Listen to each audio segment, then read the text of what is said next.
Good morning and welcome to the 29th meeting of the Education, Children and Young People Committee in 2025. We've received apologies this morning from Ross Greer and George Adam. The first item of business is evidence over two panels on the Children, Care Experience and Services Planning Scotland Bill. And can I welcome our first panel today, who we have Fiona Whitelock, Policy Manager The Promise with COSLA, Dave Berry, Director, Dundee Health and Social Care Partnership, Jim Savage, Chief Executive, Aberdeenshire Council, representing the Society of Local Authority Chief Executives and Senior Managers, and Professor Simon Singh Gupta, Director of Health and Social Care at South Lanarkshire Council. Good morning to you all and welcome. We'll go straight into questions, and I'm going to kick off, probably unsurprisingly, with the Accounts Commission and Auditor General's report this morning on progress or lack of progress with the promise to date. And I wonder, Mr Savage, to come directly to you, what's your response on the criticisms of local authorities within this report? And is it correct? It's quite a damning report. Have local authorities, governments and others failed? I think the report is welcome, and external scrutiny in terms of our work is always a positive contribution to improve our approach and our work. The promise is a significant commitment by the whole of the country, by many public agencies and third sector organisations to make some profound changes to the experience of young people within care, and to also try to prevent young people having to go into care in the first instance as well. We've made some significant progress in the first number of years in terms of seeking to fulfil that commitment to that promise, and the report very fairly sets out areas for improvement, and those are welcome in terms of focus, and we'll continue to work to address those areas of improvement there. Were local authorities aware of these areas before you read them in this report? So if we look at an area, for example, in terms of the data and information, in terms of being able to track our performance and progress locally and nationally, then yes, there is an existing piece of work underway to better establish what those indicators are, to be able to tell us whether we are on track and keep the promise. So that was already work in progress. And but why is that work in progress midway through the 10-year period? Did no one think in 2020, actually, we better set up a system to track our progress to make sure we meet 2030, rather than still be, trying to come up with that system at the midpoint? So 2 points there. One is about the promise set out was a large area of work to fulfil and achieve in overall terms. And on the back of the independent care review, then what local authorities and local partners have been doing is developing and establishing their own local plans for implementation, because fulfilling the promise is likely to be different for different communities in terms of what their needs and demands and expectation and demography is as well. So that is work that was happening.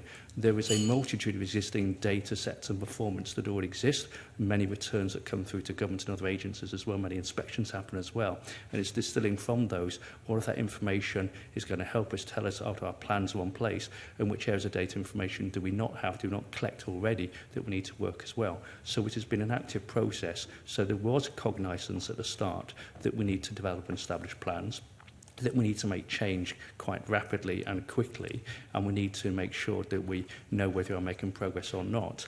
And to be fair, we need to continue to improve that work as well. So there was awareness of that, absolutely. But it's not really rapid if 5 years on we still don't have that ability to do it.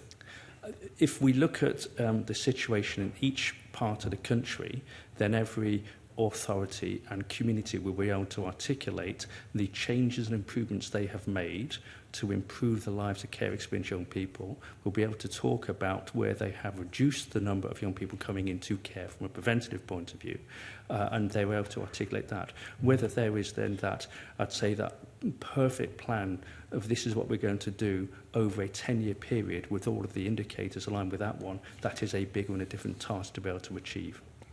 Ms Whitelock, can I ask you about COSLA's response to this report? And who is to blame? Is it local authorities? Is it IJBs? Is it the government? Is it everyone? I mean, as Jim has said, we also welcome this report. The Audit Scotland have asked some really key questions around governance and accountability, measuring progress. I mean, I would also point to the significant amount of work that is happening within local areas, and the people on the ground that are making a difference. As Jim said, I suppose, without having a clear sort of national picture for how we measure progress and that kind of thing, within local areas they have developed their own sort of structures of what that means for their communities. And there are reporting structures and clear planning processes in place locally. I think, you know, the Audit Scotland report does raise that question of how do we bring that together nationally to create a clearer picture that we can all see without having to go to each individual area. And, you know, work is underway on this. We have the stories of progress, and, you know, that is ongoing, and we will have more on that by the end of the year. But yeah, I think we can't lose sight of the important work that is happening on the ground. So when the report mentions that plans lack detail and direction, there's a greater pace and momentum needed, where's that lack of pace and momentum come from? Is it from the local authorities at an individual level? Is it IJBs? Is it government? These are criticisms, and I just want to know who's to blame here.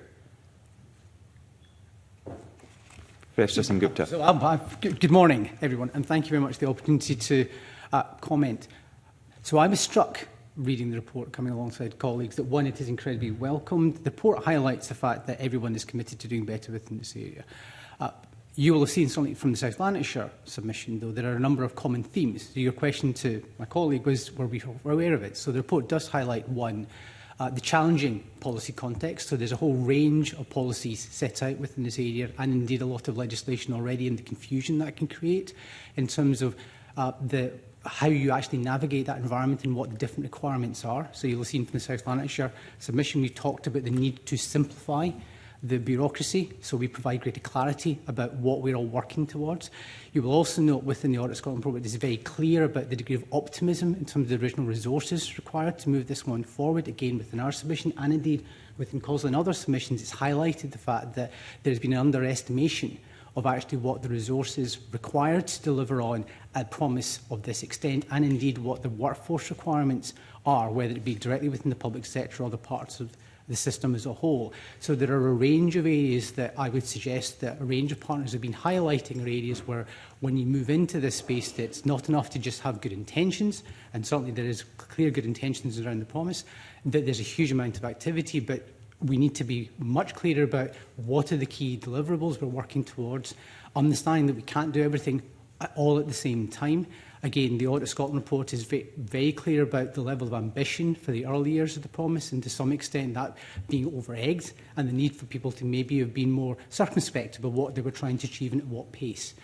You'll also have noted as a committee that this is not specific to this area. There's a number of themes here that also translate to other reports Audit Scotland have recently highlighted about how we navigate the public sector. And the last point I would say is that obviously this has been moved forward at a time of huge change as well. So obviously we're very mindful of the impact of the pandemic, the fact that we've got a cost of living crisis, the general challenges in terms of the fiscal environment, as well as the wider workforce challenges across the public sector.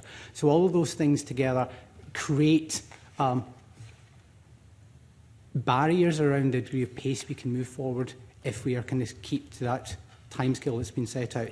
And again, I'm very thoughtful if we come back to this bill. It's really important that there are not assumptions made which are overly optimistic in terms of what's possible and when. Everybody wants to make more progress. Everyone would want to make more progress faster. Everyone on this table, alongside yourself, will sit and meet regularly with care experienced individuals, with young people of various ages within our communities, and understand what we are doing well for them and also what we would want to do better for them. But strategically, we need more focus. Just on that last point, this committee met with a number of them last night, and it was a very enlightening session. But I certainly picked up a frustration that things have dragged on too long. And I don't want to go as far as say it's a frustration this morning, but you've all said you welcome this report. I'm not sure if this is something we should be welcoming, because it is quite a damning report, and it follows quite hot on the heels from the report from the Promise Oversight Board just in February. These reports are coming fairly regularly now, saying we're not doing enough, we're not moving fast enough, there's not the clear direction. And therefore, should we really be welcoming this, or should we actually be worried about this? Mr Savage, you wanted to come back in? I would both welcome it and be worried about it in equal terms. I think my point of welcoming it was just to be open to what it's saying, and therefore to take action against it, as opposed to take issue or odds with the report that's set out. I think the point in drawing come in is I think we have to be clear that a promise is a significant ambition. of a scale which is potentially unprecedented from the country's perspective. The amount of change that we are seeking to achieve across many public service communities is huge and is vast. It is not a simple mechanistic task which can be easily broken down at times, albeit that is what is being trying to be done. And if you sort of talk about that point in terms of, what are we doing about it, or some of the barriers to progress, one of those, as Suman said, is about capacity. Now, there is I think, a point that would come through when we look at the bill, which is about, I would suggest we cannot legislate our way through to achieve the promise. It takes capacity, it takes activity, it takes effort, it takes sort of a way of working, different practice within public services, and that's the fundamental point. So simply a legislative instrument is not going to achieve the promise in that respect. And if I look at a practical example, and I speak locally from an Aberdeenshire perspective to illustrate it, members will appreciate you have that from a governmental point of view and a parliament point of view. Setting a budget is a challenging task. My council will cut our revenue budget by 7% year on year to stand still in some settlement. But within those decisions, children's services have been protected and there have been no cuts in all the 10 years I've been a part of the authority.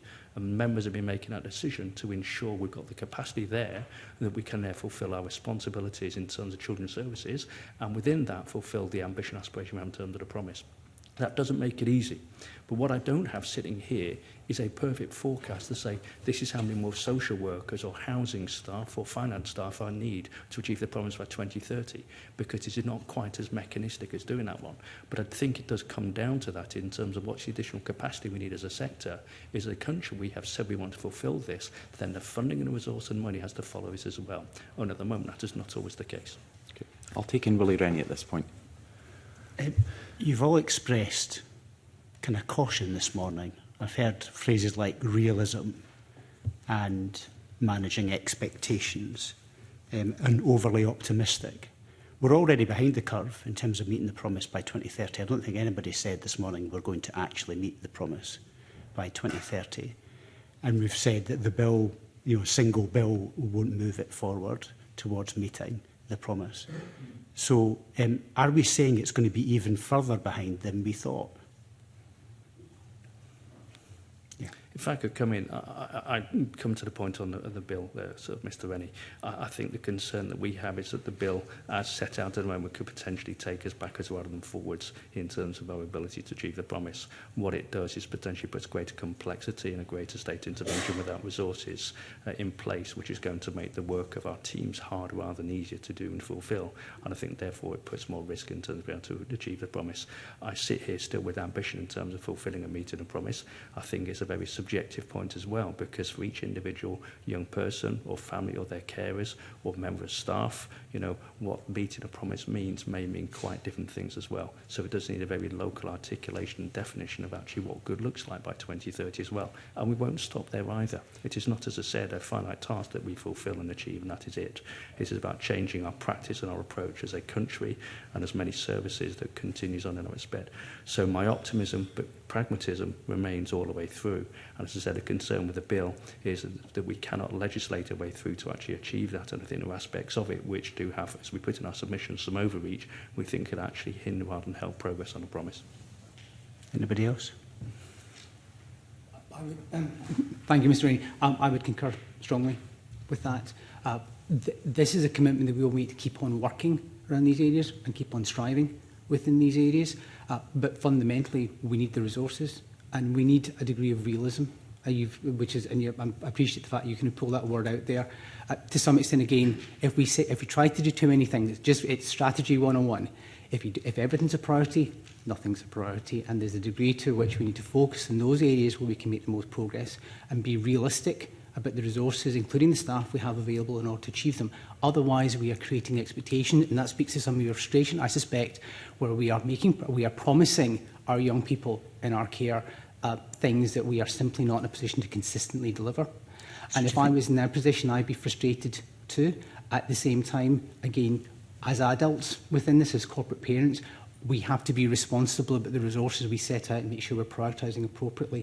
And that needs to be an important part of the conversations that go forward in respect to this.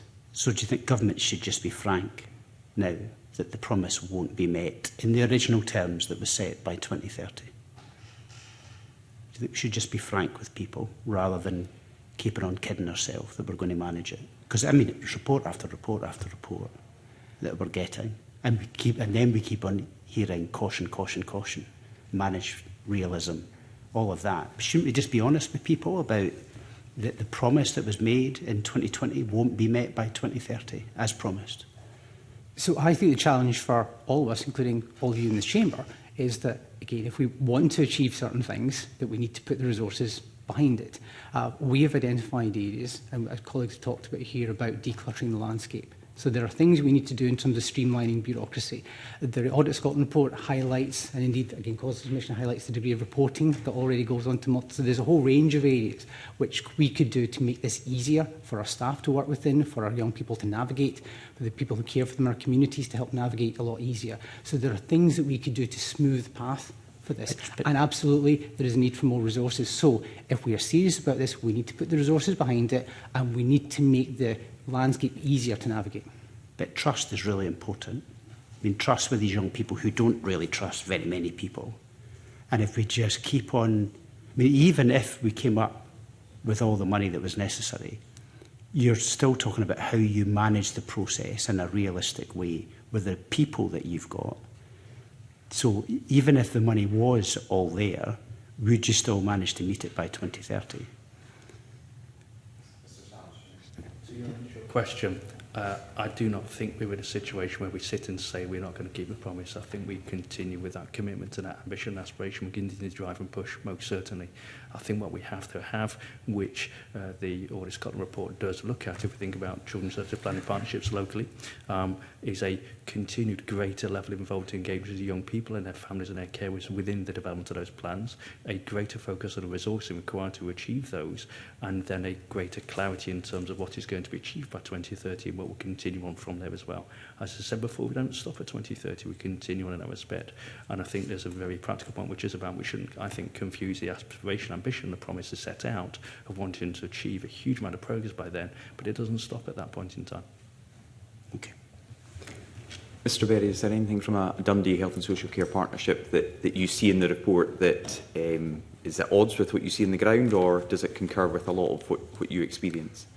Okay, thank you, Convener. I've probably been a bit silent on this one because my IGB is only relates to adult services. However, in terms of the work that's done locally within Dundee, I absolutely know that the promise is front and centre of all the kind of planning that's done, and also on the ground. I'd echo colleagues' comments around the challenges around kind of resources and the challenge of actually delivering on the promise in the timescales that are provided. But just that assurance is there that from a kind of wider executive team from Dundee City Council's perspective, the promise is something that's discussed at every meeting. So there's a real kind of focus on that. And my final question on this report, and I know we're here to discuss future legislation, but I think it is important, given that this has come out today, and this will frame our thoughts and discussions going forward. The Whole Family Wellbeing Fund, £500 million announced, only £148 million has been allocated. Why is that money not getting out the door? Where's the block there? Mr Savage? From experience, there can be 2 points on that one, which is quite typical for one-off money. One is quite a strong administrative process around being able to apply and bid and secure the funding. And the second is the timescale to which you're expected to be able to use it as well. So it is the, sort of some of the catch-22 in that one. I think if we can have a slightly sort of ease burden in terms of some of the administration around the fund and had a greater flow of the funding to come out, potentially with some greater focus nationally in terms of the areas, as much as just from a bidding process in terms of where that investment is going to be made, that can be beneficial and advantageous. So have you experienced this as Aberdeenshire Council, that you want some of this money but you're not able to get it because of the complexities, the bureaucracy surrounding the fund? Yes, and very properly, we all have a responsibility in terms of best value in the public pound, so I've got no misunderstanding or sort of a concern with that.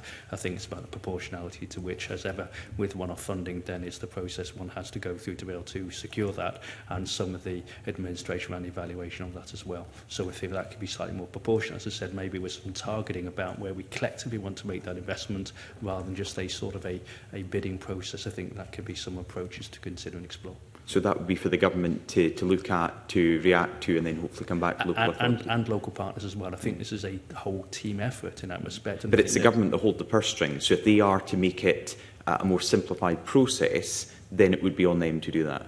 It would be welcome to be able to work with local partners, third sector, local authorities, other parties who may wish to access those funds, so that in combination with government we can collectively consider and agree what the best utilisation of that could be.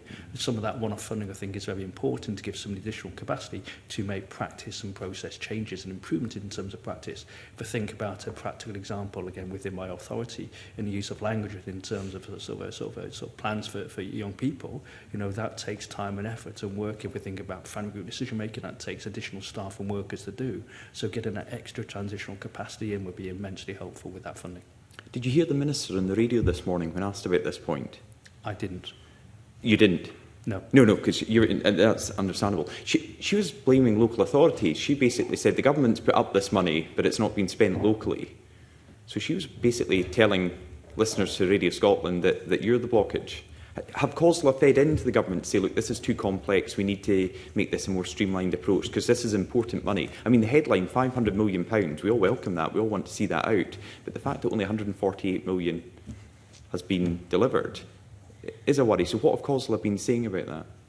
Well, I suppose, you know, we try to reflect the experiences of local authorities and any challenges that they might be finding in spending the money. So we know, you know, we've kind of discussed the sort of workforce crisis across the children's sector, and I think that's very relevant here because, you know, we do have a situation where there's simply not enough workers. So if you do want to move focus to one part of the system, it is taking resource or capacity from another part. So I think that is part of it. That some of these, what we've heard from CSPs or from local authorities, is that, you know, the work has been done around designing and developing services and, you know, projects, and then they've not been able to sort of recruit and deliver them as fast as they would like. And I suppose that connects to this discussion that we're having around the sort of the reality of it and understanding the situation on the ground, and some of those challenges that we need to address, not alongside the money and the funding. Okay. And just, I'm going to move on next to Pam Duncan-Glancy, but just finally, Mr Savage, in response to Mr Rennie, you were saying, and it's quite a stark warning, this bill could take us backwards. So Solace say in your submission that you agree with the overall ambitions of the bill. How can you agree with something that you actually think could be a backward step?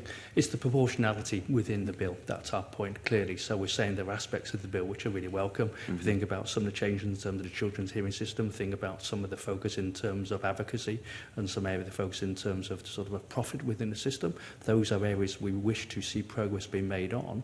But as we put in our submission, it's about some of the proportionality, the extent to which we go there. So we have concerns about that we could, for example, introduce more advocacy than is maybe necessary or duplicatory, and we could increase stigma rather than reduce it in a way that some of that work on advocacy is achieved as well. So it's into the detail of the bill. So it's another start, yes or no. I think it's about that proportionality of what has been proposed. And do you think there are opportunities to prevent that, or is the direction of the government, you're basically putting this warning, we told you this would be a backward step, or do you think we as a committee or the government could still change things now to make this a bill that is actually a wholly positive one that only takes us forward? In the hands of Parliament, and hence why we're here today to help advise you in terms of making. That's why I'm asking. So do you think it's possible, based on the framework, for this to be improved, or do you think with the direction of travel, you know, the advocacy is quite a strong element of what's in the bill, and others are saying it needs to be strengthened even further? I'm just worried that you think that's a backward step. Could take us backwards. What we are saying is that there are areas that we think could create greater complexity for practitioners on a day-to-day basis to fulfil their work and to support young people who are in care or seek to prevent them from going to care, given some of the additional duties or responsibilities or complexity that the bill could introduce, then we think that could be a negative situation. Again, I'm in the hands of the committee in Parliament to do their business, to make sense of what government is proposing and to end up with a better balance than is set out. Okay, thank you very much. We'll move to Pam Duncan-Glancy. Thank you.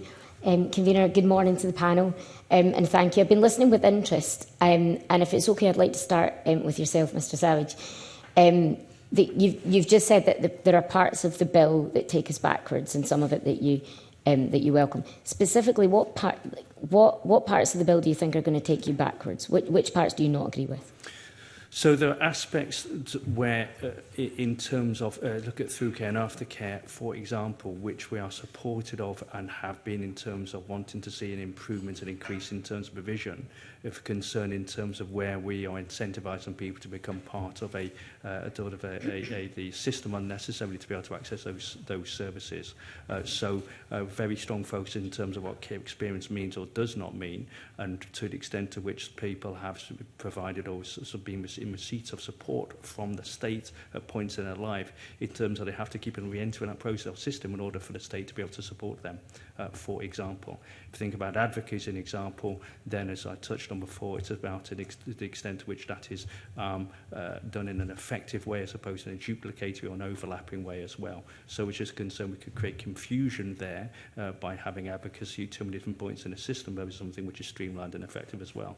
And fundamentally behind that, we have, I think, a principal view that we want to try to say this in the right way, continue to improve public services so that advocacy is needed in a proportionate extent.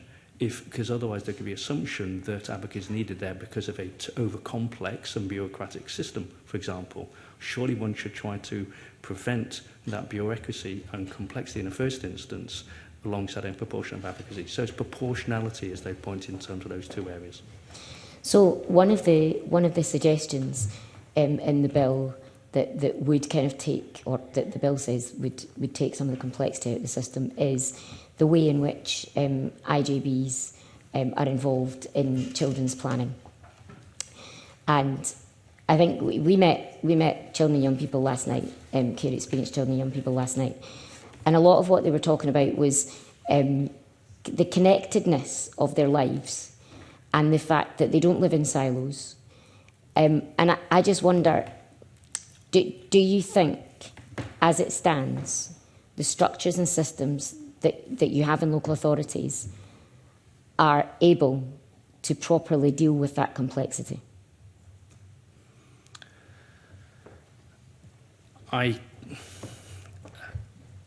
Yes, with some question on it. And I say it in a broader sense rather than just on the point on the IJB, if I can do. You're therefore coming into, to an extent, in terms of an approach in terms of professional practice, and that's about how child-centred and person-centred our teams, myself, are in terms of our day-to-day work. And it is, whilst we may have service structures of arranging sort of staff or management or budgets so that you can manage those on a day-to-day basis, those shouldn't be the lens through which we do our work in our business. And we should have a person-centred and child-centred practice in terms of the work that we do, and being able to transcend and work together, or having finance, housing and social work and social care colleagues being able to work together in an effective way with a focus on that young person or that family.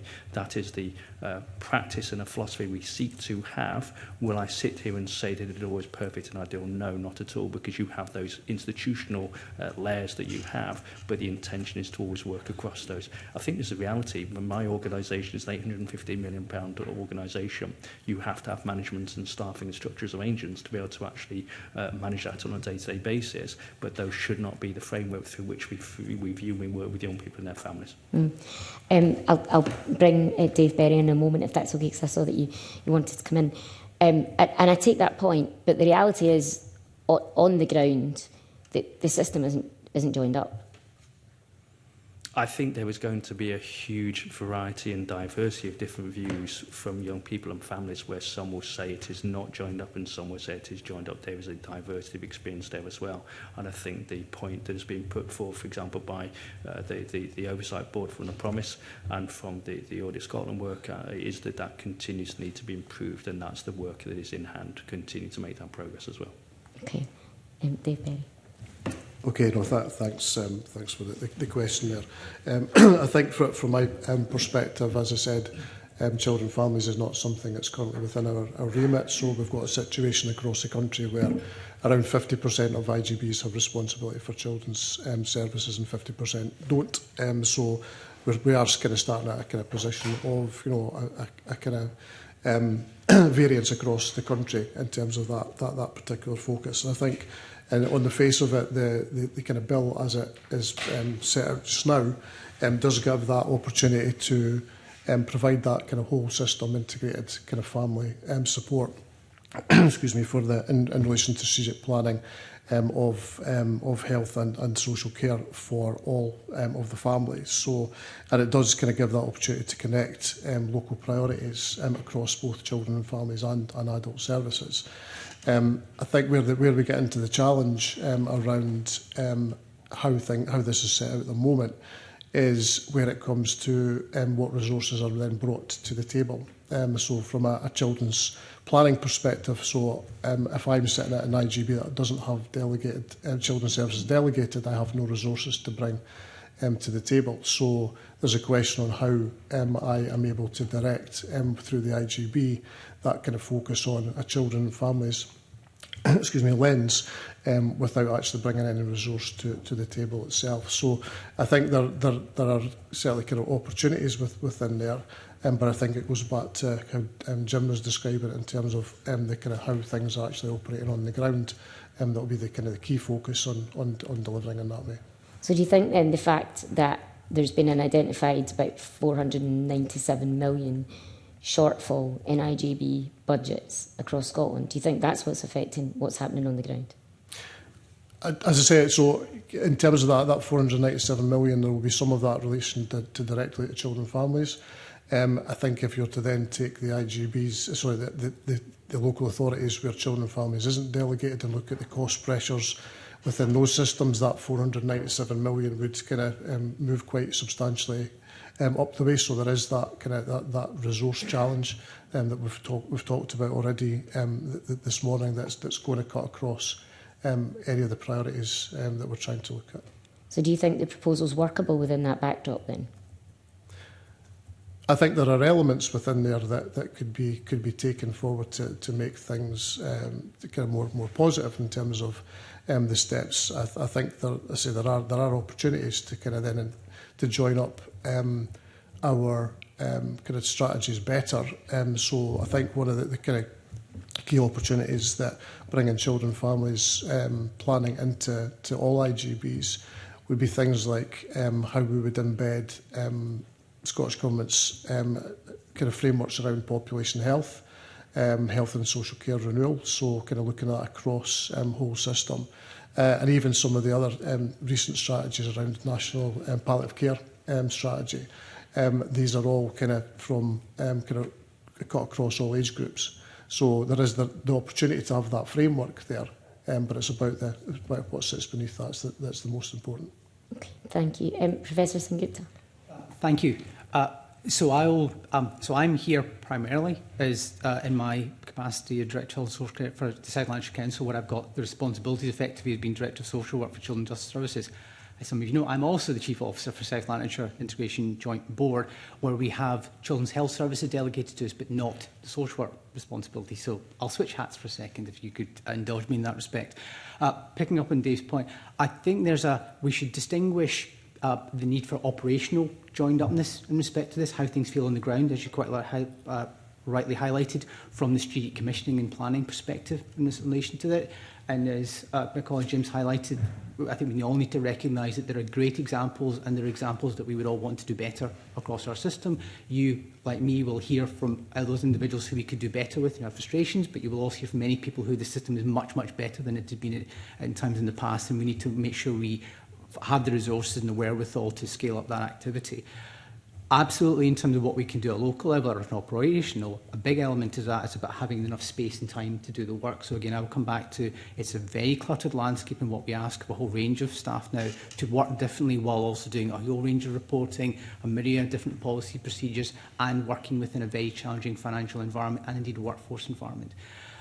As we've talked about the Audit Scotland report, having highlighted that today, you will also be familiar with the Local Government Benchmarking Framework Oversight Report, which came out from the Improvement Service and COSLA, which highlighted the particular challenges, not just for adult social care, but for children's social care services within that, and it talked about a workforce crisis in respect to those areas. So all of those things make it harder to join up. Now, we've got fantastic examples where we've done that within that context, but again, the ability to do more of that is very much dependent on staff having the space to go through those different ways of working and to really embed that trauma-informed human rights-based approach that we all and they all strive for. At a strategic perspective, I would note that a number of areas, I think Glasgow colleagues have highlighted this, certainly applies to my area, that while we aren't, from an IGB perspective, have children's social work included within it, we do take forward children's services planning in a joint manner. At my last IGB meeting, we actually took forward a report on the annual progress for the children's services plan within our area. We will do similarly through the council, and we've done so through the health board in respect of it, to make sure that there's proper oversight of everything that's going on, and we can give consideration to these issues in a joined up fashion. So to some extent, the legislation just formalises that even further. What I would highlight, though, again, is that need for us saying what's the added value in respect to some of those areas. Again, the big challenges, whether it be within councils, health board or IGBs in respect to this, is about resource availability. You've talked about the IGB certainly shortfall that's been identified through Health and Social Care Scotland. That is a significant amount. If I look over to my colleague from Dundee City Council, that is about the same operating cost as Dundee City Council in its totality requires to run. That is about the same revenue budget of Borders Health Board. So when we use numbers like £497 million, it's not a small amount of money. And so absolutely, does that have implications? Yes. And I think, again, we need to be clear about that context within which we're operating. Again, I would say that one of the elements from the Audit Scotland report, for me, that really struck is that when you see the national guidance that comes out around particularly children's services planning, it is heavily orientated towards councils. So we are having the conversation about IGBs, and I understand that, particularly within the context of the previous discussions around the National Care Service Bill, as was, and now the Care Reform Act. But there's also a lack of, there's currently within the guidance a lack of recognition of the role of the NHS within that, and I say that as being a member of the executive team of an NHS board. So there is an aspect here about this becomes very rapid. It seems to become very rapidly a conversation nationally, often about the role of local government. That's also been reflected most recently in terms of some of the reports from the Promise Board, as opposed to thinking about all of the existing partners in it. So this is my long way of saying, speaking to Jim's point, that I'm really thoughtful about the added value in respect to this. Many areas already do this. I'm sure more areas would benefit from doing more of that. Do I think that's the key issue here? No, I don't. Okay, so I understand that, and I've heard some of the bureaucratic issues that you've highlighted, the workforce issues that have been highlighted, obviously the resource issues.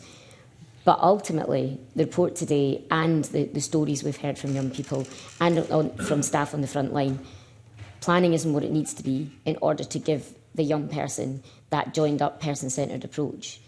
So, on balance, do you think the proposals to move the IGB into the children's planning system are the right thing to do to make it better? And if not, what will?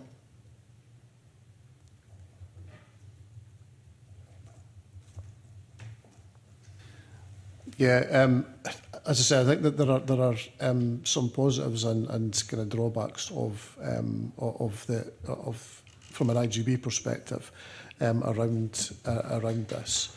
I think the key thing for me is go back to my point I made earlier around what difference will it make if I'm sitting with an IGB that doesn't have resource availability, doesn't have resource responsibility, I should say, for children and families. So there is something around the way that IGBs work at the moment, where it's a kind of system and process of issuing directions to the health board and the local authority to as they commission some work, and particularly kind of changes in service initiatives.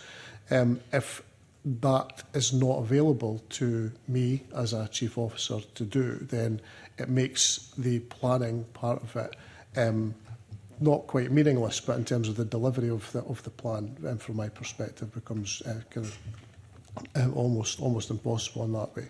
And I suppose the other aspect that we need to kind of look at is when we talk about the planning of responsibility sitting with IGBs. Are we just purely looking at the planning, or are we looking at the whole cycle that kind of sits around planning in terms of planning, commissioning, performance management, and kind of review again? Because that then takes us into a different space around complexity and potential added bureaucracy and reporting, etc. within systems. Okay, thank you. Does anyone Fiona Whitelock. Yeah, I suppose from our perspective, this part of the bill, you know, it is potentially adding unnecessary bureaucracy, which we've kind of spoken about. You know, we have to remember that, you know, the members that make up the IGB is the local authorities and the health boards, and those, you know, they already have very clear duties in relation to children's services planning. So this kind of risks just duplicating those duties that are already there. I suppose I'd also... But, sorry, can I just interrupt? If they're not already meeting them, though, surely it's not duplication, it's underlining and encouraging. Well, I suppose it's about what's going to make the meaningful difference in terms of outcomes for children and young people. And I guess, you know, there was research done by Celsus in relation to the National Care Service, which you'll all be aware of. And, you know, that was very clear that creating systems and structures isn't necessarily what is key to outcomes for children and young people. So I suppose the policy memo for this bill does connect that to outcomes, but I feel like it's missing a few a few dots there in terms of why will that make the difference. And I think, you know, maybe things like the Celsus research, we can take some learning from that in terms of the importance of relationship and joint working. And, you know, this is not necessarily the solution to it, and there are bigger questions to be asked, I suppose. Okay. Thank you. Thank you very much. Go to Jackie Dunbar. Thank you. Good morning, panel. Thank you for coming along. If you don't mind, I'm going to ask a question around corporate parenting. As a former councillor at Aberdeen City Council, I was automatically a corporate parent, and I'm not sure at all if all councillors actually know exactly what that entails. And some of the calls for views, stakeholders have had mixed views on Section 3 of the bill, which covers the corporate parenting. Some views have said it's an excessive state intervention that could strain the systems that have to deliver it, and while others support what is being proposed and want to include individuals over 26. So can I ask the panel, and I'll probably come to Mr Savage first, since you're close by in Aberdeenshire, of what your views are on the policy underpinning Section 3 of the bill. What do you think would be needed extra in terms of things like guidance, training, resources, workforce planning, to make sure that it is effective if it goes ahead? Thank you for the question. I think, as I've reflected maybe in the theme so far, this is a question of proportionality. And take your first point in terms of that corporate parenting responsibility, then my experience is that is a responsibility is taken very seriously by in my own authority with 70 councillors, you know, a very clear week-to-week understanding and involved in engagement in a proportionate term in terms of their responsibilities there as well. And we've scrutinised to make sure that the appropriate services are fulfilling their responsibility, be it from a leisure or housing or from a finance perspective, in terms of how we can provide that support for and fulfil our responsibilities as corporate parents in that respect. So I think it's about that clarity in terms of existing roles and responsibilities, and effective sort of articulation of those and demonstration of those, which are fundamentally important. There may well be sort of a diversity across the country and across the sort of those bodies who've got that corporate parenting responsibility. I think you're into the fundamental point there in terms of how we make sure that is a live, well understood and active responsibility people are fulfilling in the fullest extent and respect. I think, as Fiona touched on sort of just previously, something for me is about how we do that in a joined-up way. So again, that is a sort of a family and a person, a child-centric approach that's been done rather than an institutional approach that's been done as well. So that, I think, is an area of improvement that can take place. I think the point from there that we touch on is about that point in terms of rights, which is about, is there some potential overreach here, or what's the balance we're striking in terms of the sort of the rights and responsibilities for the child, but also the rights, the responsibilities of from a family, from an adult perspective as well. So we're really wanting to say, in terms of explosion of the bill, you know, while we're getting a balance right to taking things to be too much into a state intervention, rather than trying to look in terms of how sort of a family, community and society will fulfill their responsibilities as well. And it's just a query in turn to say, do we need to give some greater consideration in terms of the balance that's been struck in terms of the bill in that respect as well. So do you think that the corporate parenting should include individuals over 26, because you know you never actually stop being a parent in real life. So when you're a corporate parent, should that not be the same? People's problems don't stop at 16, 18, 26. Yeah, and if I try to navigate through that one, I think I think there is an interesting point to explore there more through the development of the bill about whether that is the right thing to do, whether there are other ways to actually provide support for people past 26 and to enable them to access the support that they wish to need to have without needing to come back into a sort of a care environment in some shape or form. And to the point we've been saying in terms of what's the capacity sitting behind it to be able to actually enable and fulfil sort of the support that is needed as well. I don't want to keep on coming back to the point it is about resources, but there is a reality about that. But I think that question has to come. We can look in terms of giving sort of rights and entitlements there, but actually what's the effective ability for the different agencies and services to actually then meet and fulfil those as well. We think the effective implementation of what the legislation must out as ever is a fundamentally important point to be able to achieve also. So it's slightly sitting on fence there. If that's okay, we think it's an area to explore further to see what the right balance is. I think we've got to realise as well that that not everybody wants the support there, but would, like the young people that we were talking to last night, would, well, the impression that I got was they'd like someone there that they could just pick up, you know, ask for advice from sometimes, which it wouldn't be hugely financially impacting. So I think that there's different levels. Professor Zingupta. Thank you. So actually, your point there nicely segues into a point I was wanting to raise that kind of picks up on Jim's approach, which is about, again, practice at the moment. So again, this will vary across the country. I recognise that, and again, within my own authority. But I can certainly speak to the young people who go through the children's houses that I've got responsibility for, the children's homes. And one of the things I'm always struck by when I go and speak to the staff and meet some of the young people that we've got responsibilities for is just your point there. So up across the walls there'll be lots of photographs of young people who've come in and out of our system, and you'll see, well, that was taken 10 years ago, and they were visiting recently with their one-year-old child, etc. So I would wanted to emphasise that that is what we work towards, and many of our staff and services already do. They have these connections now with our young people. Now, would we like to do more of that? Would we like to encourage more of that? Do we want to make our young people feel confident enough? And indeed, let's be clear, these are then young adults feel confident enough doing that? Absolutely. There's a question for me about the degree to which you need to legislate for that, and indeed whether it's a good idea to legislate for that, because that's very much about the culture within those services and people having a degree of comfort and trust and building up those bonds in the relationships so people feel confident that they can do that, and that somebody will pick up the phone and be supportive. And that might well just be around, I don't know what to do with the bank, or I don't know what to do with utilities. So it's often very practical. Those are the examples I get back. It's a very practical example, and it's not necessarily looking at huge degree of intervention, as you've articulated. It's often just somebody to give a bit of advice in the way that you would actually get from your own parent, if that's the kind of context within which you've been raised. And for me, that ties into that point about legislative overreach. Is that actually something that the right mechanism to encourage that is through legislation? There is a resource element to all this stuff, and the other aspect I'm really thoughtful about, and again, my colleagues highlighted that in terms of that balance between rights and responsibilities.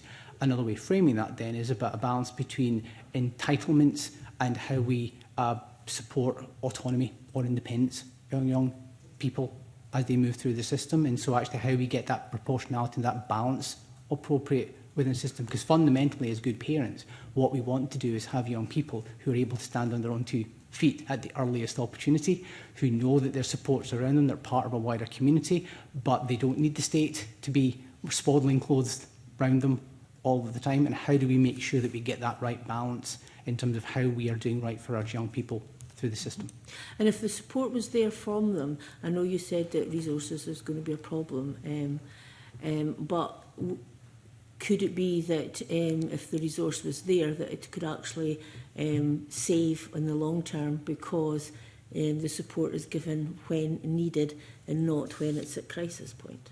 So absolutely, I think we would, all of us would highlight the importance of early intervention as and when we can, and making sure we're applying those in an evidence-based fashion. So a lot of this, again, within our systems, you will see examples where we are redesigning to intervene earlier on, so I can speak within my own council area where we've changed services, and that's been a process to go through. That's been uncomfortable in some regards, but it's often been around actually how we can make sure we provide the right support at the right time for those who benefit from it the most. So a lot of that is about rebalancing where you approach it, and yes, if you've got the resources available within the right place.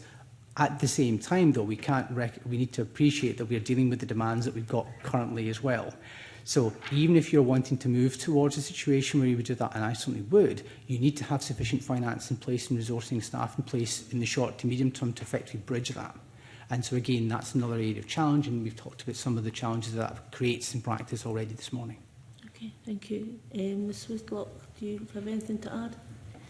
I suppose just in relation to the part of the bill around corporate parenting, I mean, I think there's absolutely that bit about the importance of support, and that does, come down to relationships that young people have with, whoever it might be that's involved in their life, and and that does happen. I guess if you want to say informally, day to day, you hear all the time in social work offices somebody saying, "Oh, I just heard from this person I've not spoken to in years, and this is what they're doing now," and so there is that connection does happen at the moment, and I suppose we need to be clear about what is this bill intending to do in relation to corporate parenting duties. I think I appreciate that with the extension of eligibility for aftercare, they're trying to extend corporate parenting alongside that, but that's not what's written in the bill. They haven't extended it to those accessing aftercare. They've extended it to everybody, and there are real questions around what does that then mean. So we need to think about things like the principle of minimal state intervention. So how does that align? And we need to think about how does that then interact with parental rights and responsibilities for children and young people that may not have been involved in the system for many, many years. So I think some of the work and the sort of analysis to ask these questions about how does these different pieces of legislation interact, I don't think that's been done. So I appreciate the intention of why this is in here in terms of aftercare and the eligibility there, but we just need to be clear that it is going to have the effect that it's intended to have. Okay, thank you. Mr Berry, I know you do adult services, but corporate parenting will... Yeah, corporate parenting still applies across all our service areas anyway, so nothing much more to add to what colleagues have described. I think for me the focus is very much on the best practice around corporate parenting and what that looks like. Similarly, I'm not quite sure we need legislation to kind of do that. I think there's probably efforts could be made kind of wider around how we actually improve practice and kind of better guidance, stronger guidance on that. Okay, thank you. Miles Briggs. Thank you. Convener, good morning to the panel. I wanted to ask a number of questions around aftercare. And the Solace submission to the committee's call for views cautioned against what they say is creating a system that incentivises formal care measures as a requirement to access support, suggesting assessment of need would be more appropriate. So I wanted to ask the panel how they think the bill could be amended to reflect this and how a system would ensure that the needs around aftercare are delivered. I'll maybe bring you in, Mr Savage, first. So could you repeat the last bit of your question? Apologies. In terms of Solace's submission to the bill asking, and specifically stating that the creation of the system might incentivise formal care measures, just how you think the bill could change in your view to not reflect that concern? I think it relates through to the conversation we've just been having in terms of that, again, that proportionality of approach. If I try not to be too informal in the way I articulate it, I think as colleagues have reflected and expressed, we do have a very person-centred practice across our many different services who sort of take that strong responsibility for families and their community and are part of that one, and will always seek to go those practical extra miles to make sure we have that person-centred approach and providing support and help for people, again, that proportionate way, so that we're wanting to not overreach and overstep in terms of the responsibilities of the families, parents and the individuals themselves as well. And it's really into that same sort of context and circumstance there as well, which is about how we can continue to find that balance of supporting people wherever they need it, but not, as we've put in our sort of a point, in terms of maybe over-legislating here, which incentivises or requires people to have to come into a formal system in order to be able to have a lighter touch of support or engagement in terms of public services, or it could be something whereby, again, a community or familial care is a more appropriate intervention as well. So I think it's a principal point in terms of how far the state should go in terms of intervening as well. And I think it's that principal point in the legislation in terms of how far it should extend, which is maybe a slightly different point to actually how the legislation could be amended. I think it's just a question of how far it goes in that respect. Okay. In terms of Aberdeenshire, you'll be aware of the case in the Sunday Post over the weekend around Callie Thompson, who was in formal secure care since the age of 14. And since being discharged from the Rossi institution in Montrose, I think the council have declared her homeless, and she's been placed in homeless services without a care package. So I wanted to ask, how is the promise then delivering the change for Callie which is needed? So I would be cautious with respect to speak about an individual case in the public, and also one whereby I'm not wholly familiar with all the details of that particular case. I know it in broad terms. I'd be more than happy to follow up subsequently to address any particular points in detail.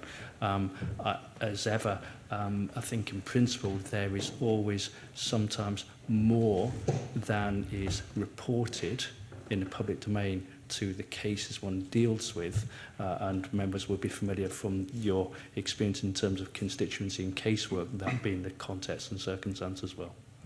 Do you think it's appropriate, and touch upon Jackie Dunbar's views from last night, that young people leaving the care system are just directed towards homeless services? And that's for the whole panel.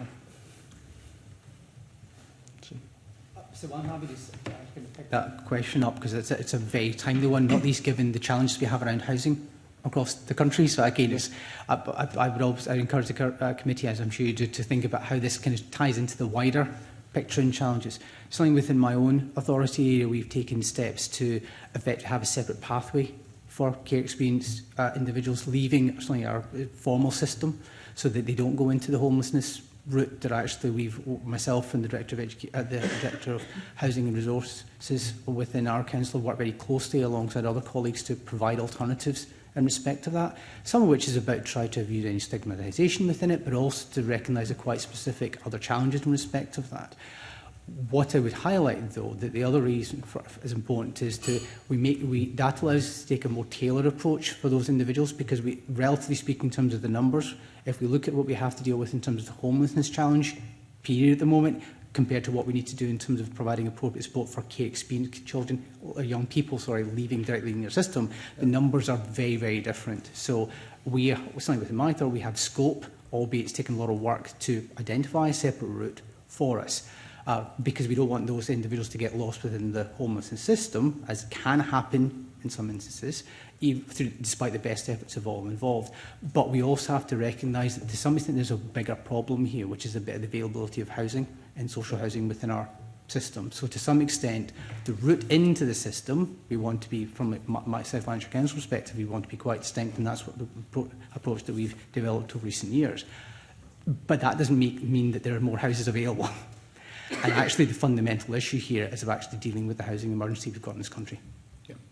Anyone else want to add on that? Yeah, just to sort of agree with that, the housing crisis is really key, and it is affecting those in our care community. There are lots of really great examples where local authorities and people on the ground are doing fantastic work. Obviously, Sumi's just spoken about one there. I know of areas where they have specific housing officers for young people with care experience. There's other places where the housing department has worked collaboratively with young people with care experience to develop their housing strategy. There is loads of work happening around this, albeit the pressures and the challenges do continue. I mean, extending aftercare, is not going to fix that issue essentially. So, we need to be clear what we're trying to address with this, because whether it's accessing housing support or whether it's about accessing mental health supports or whatever the challenges for an individual young person, simply having aftercare won't necessarily resolve that. I suppose it's worth pointing out that social workers already have the powers, they have the kind of legal sort of framework to be able to do this already for young people after they leave care of any age. You know, there's already the option, the legal framework to allow them to do that. The reason, and they want to actually, all social workers, they want to be able to work in a kind of voluntary collaborative way like that without the need for statutory sort of systems. The reason why that's not happening as often as it should, and it does happen to be fair, but it's not happening as often, it's an issue around capacity and resourcing. So we need to make sure that this is the right answer to the right question. It's not about social workers lacking the legal duties or legal powers. And on that point, both COSLA and Social Work Scotland both state in their response to the committee that the figures used for the costs of aftercare assessments are out of date. So I just wondered what work's being done to update those cost estimates, the resources needed, and what planning around that would be beneficial ahead of the bill. Yeah, so we are now working with Scottish Government officials to look at that. So, you'll be aware that they've based it on costings from some parts of it from 14 years ago before the aftercare provisions came into force. In other places, they've used costings for the hearing system, which is not directly comparable to aftercare. So we are now working with them alongside Social Work Scotland to look at what do we need to know here and how can we get that information. And that will involve working with local areas, speaking with chief social work officers, getting costings, so that work is happening. It's unfortunate that didn't happen before, because we're now in a situation where we're looking at this bill and we don't actually know what it will cost to deliver. So that makes it very difficult to... What do you think would be a more accurate costing at present, looking at... as I said, we are doing that work at the minute. I can't give you a number today because that work hasn't happened yet. We're doing it now. Okay, thank you. Thanks, Convener. Thank you very much. We go to Paul McLennan. Thank you, Convener. I want to move on and talk about advocacy services. When we met the group of care experienced children yesterday, this was something that was really important to them. They highlighted, I suppose, for me and the group that I was in terms of how important independent advocacy it was, and I suppose it's kind of touching on section 4 obviously of the bill, where it talks around about section 4, advocacy right for care experienced people relies too much on secondary legislation, and there's been some concerns around about that. I think I'll probably come to yourself, Jim, in terms of that now. There was some concerns, including Adoption UK, South East Council, COSLA and so on, about the detail of advocacy provision being left to subsequent regulations. And I think in your own submission, Jim, you mentioned about the bill lacks clarity on who qualifies for advocacy, how it will be delivered and how it will be funded. I just wonder if you want to say a little bit more around about that, and maybe just a little bit on the independent advocacy, which came through very clearly last night from the care experience. Apologies. I think it's a really important area, and I try not to repeat what I've sort of touched on earlier on, but forgive me if I do in that respect as well. We recognise and respect the fundamental importance of advocacy and the significance and importance of independent advocacy at the right point in time, and recognise that can be very important for young people, in terms of navigating through to ensure they're understanding where in terms of their sort of the rights and entitlements, and actually to sort of give them the best support that they need in their day-to-day lives in that respect as well. The two things. One is about, I think, as Fiona touched on, we sometimes overlook the very core profession we have, both within local authorities and elsewhere, in terms of social workers and those individuals who are advocates for young people in their own right as well. And it can often feel as though they are not and not respected as being so as well. So we have a fundamentally important focus to have in terms of having a child-centred and person-centred practice in terms of our day-to-day work. And I think that is not coming through or being respected in terms of actually some of the proposals that are here as well. So advocacy does exist. I see that in terms of my children's social work teams day in, day out. That's in their DNA, their bones and their blood all the time as well. And while saying that, I also respect that we do have, I think as we touched on before, a complex labyrinth of different public services, just by virtue of the nature of how the state works, and that does require some of that independent advocacy as well. I think our simple point is again, is proportionality, which is about let's make sure we have advocacy independently in the right place in the right way, but not in a way that's going to start to duplicate or bump into each other, because you could have advocacy for different strands of a young person's life that starts to actually collide with each other in that respect as well. So how do we make sure it is simple but effective, but also uses the strength of the existing services we have as well? Yeah. So I think it's that point of proportionality and reach yet again. So come down to that, because again, like a few others, 15 years experience in local government, previous council leader, and so on. So I suppose it's really, what does that look like on the ground then? Because, and again, each local authority will be slightly different. Aberdeenshire will be different from Ayrshire, will be different from Glasgow. And so what does that look like kind of on the ground? Because the kids we're all talking to yesterday were from different parts of Scotland. Yeah. And shared kind of different experiences, but kind of, all mentioned around about how important advocacy was. I mean, it was probably the most important aspect that came through last night was advocacy, not just in terms of aftercare also, but in terms of issues that we've talked about, such as housing. Yeah. It was a really important view. So how does that look like on the ground? How do you actually make that happen on the ground? I know you're trying to say find the right balance, but that's easier said than done, and I know that. But how do we make that happen on the ground? In a whole host of different ways would be my slight fudge of an answer with respect, because each different authority or different community or place will have a different footprint in terms of young people they're supporting, working with, different footprint in terms of families and kinship and community care there as well. We'll have different commission services, we'll have a different, I think about my own communities, very diverse sort of community capacity there, to the extent to which you have that whole village supporting young people, or not, as the case may be as well. So it's going to vary from village to town across the place as well. And I think we work with a grain of actually what works in each of those communities. So I think about how a community will work in Banbury compared to Peterhead, completely different. And therefore, the way that advocacy is provided will vary between those two places as well. The extent to which my social work team will have to actually provide advocacy support and work, or commission work, will vary according to those different strengths as well. Okay. So case by case, and a very person-centred approach. That doesn't give you or us an easy answer to say, here's how you provide it. That's an easy answer to but I think it's the point, which is about if you over-legislate here, it fails to understand that richness of the diversity of our communities and the way that mosaic or jigsaw comes together in a very proper way. Thanks. Fiona, I'll probably come to you on that one, because the other key point that the kids made yesterday was in terms of their input about advocacy. We know about Who Cares Scotland, who gave us previous evidence. We're talking about the importance of independent advocacy, but I suppose it's one of the key things is how do you evaluate that advocacy? And the second thing is how do we make sure there's input from those who use the advocacy services in terms of that? So I don't know from your point of view what your thoughts are on that. Do you mean input from young people? Yeah, input from young people and how do they evaluate it? Because I think one of the key things is saying they're not, I mean, they should be involved, not in designing it, but obviously in evaluating it on a regular basis to make sure that actually works, because it came through really important last night to this. This is a key fundamental to them in terms of that, and how does it actually work for them on the ground rather than being delivered to. It should be, they're part of that, came through very strongly.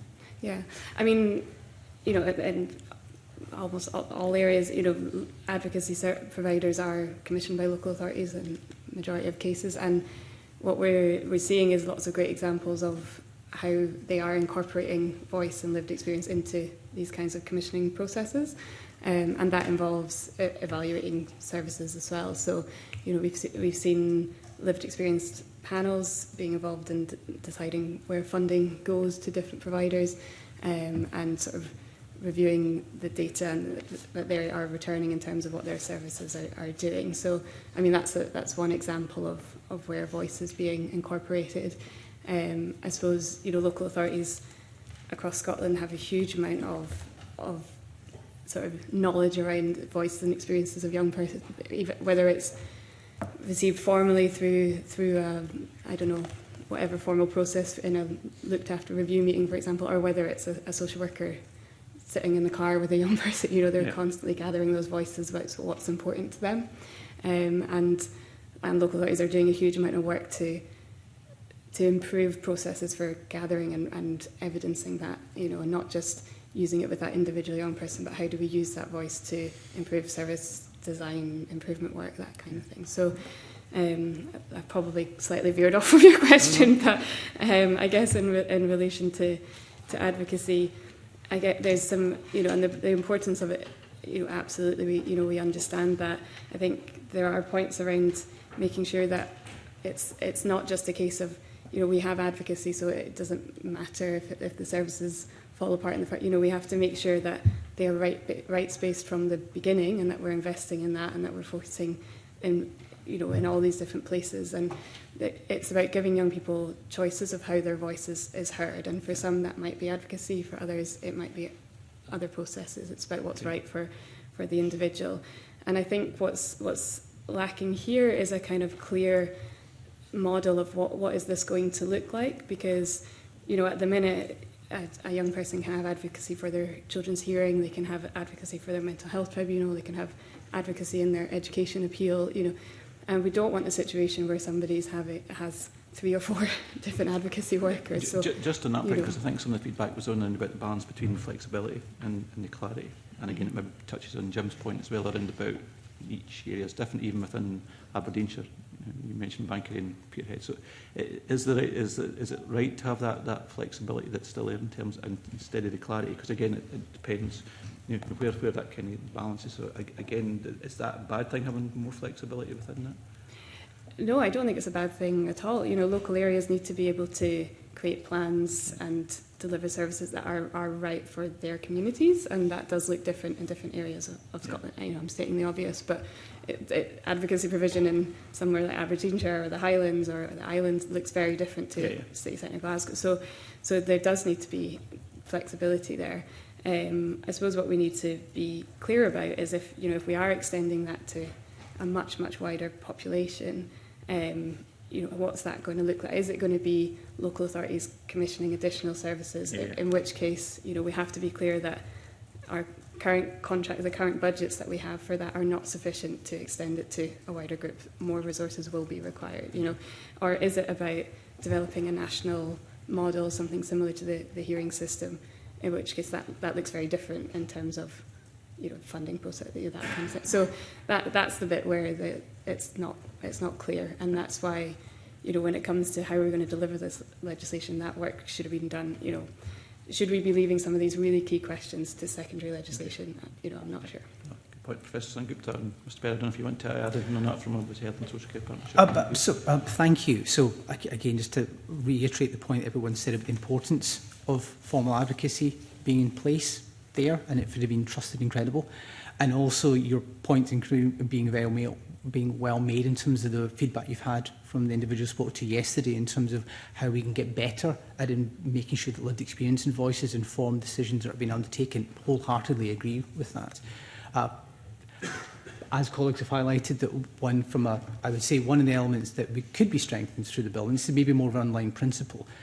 This won't be just about social workers, and I'm saying this is someone who's not a professional social worker, but it applies to other professional groups involved in this as well, is that point around actually we talk about the importance of valuing that profession, making sure that people who work within social care and social work in particular are valued. Well, some of this element then about recognising their roles as advocates, because as Jim has highlighted, every single children's social worker I speak to act as a very vocal advocate for the young individuals that they look after.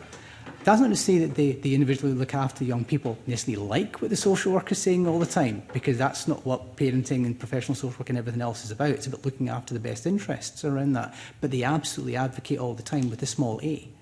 So we need to draw a distinction between advocacy with a capital A, which is about having individuals who are there to support formal processes, with advocacy, that ongoing engagement we've talked about, which in many cases the young people won't necessarily recognise all the time. And sometimes, let's be clear, we'll sometimes find it rather frustrating, is just part of actually how professional practice has changed and been strengthened. And we need to encourage that, and that needs to be reinforced.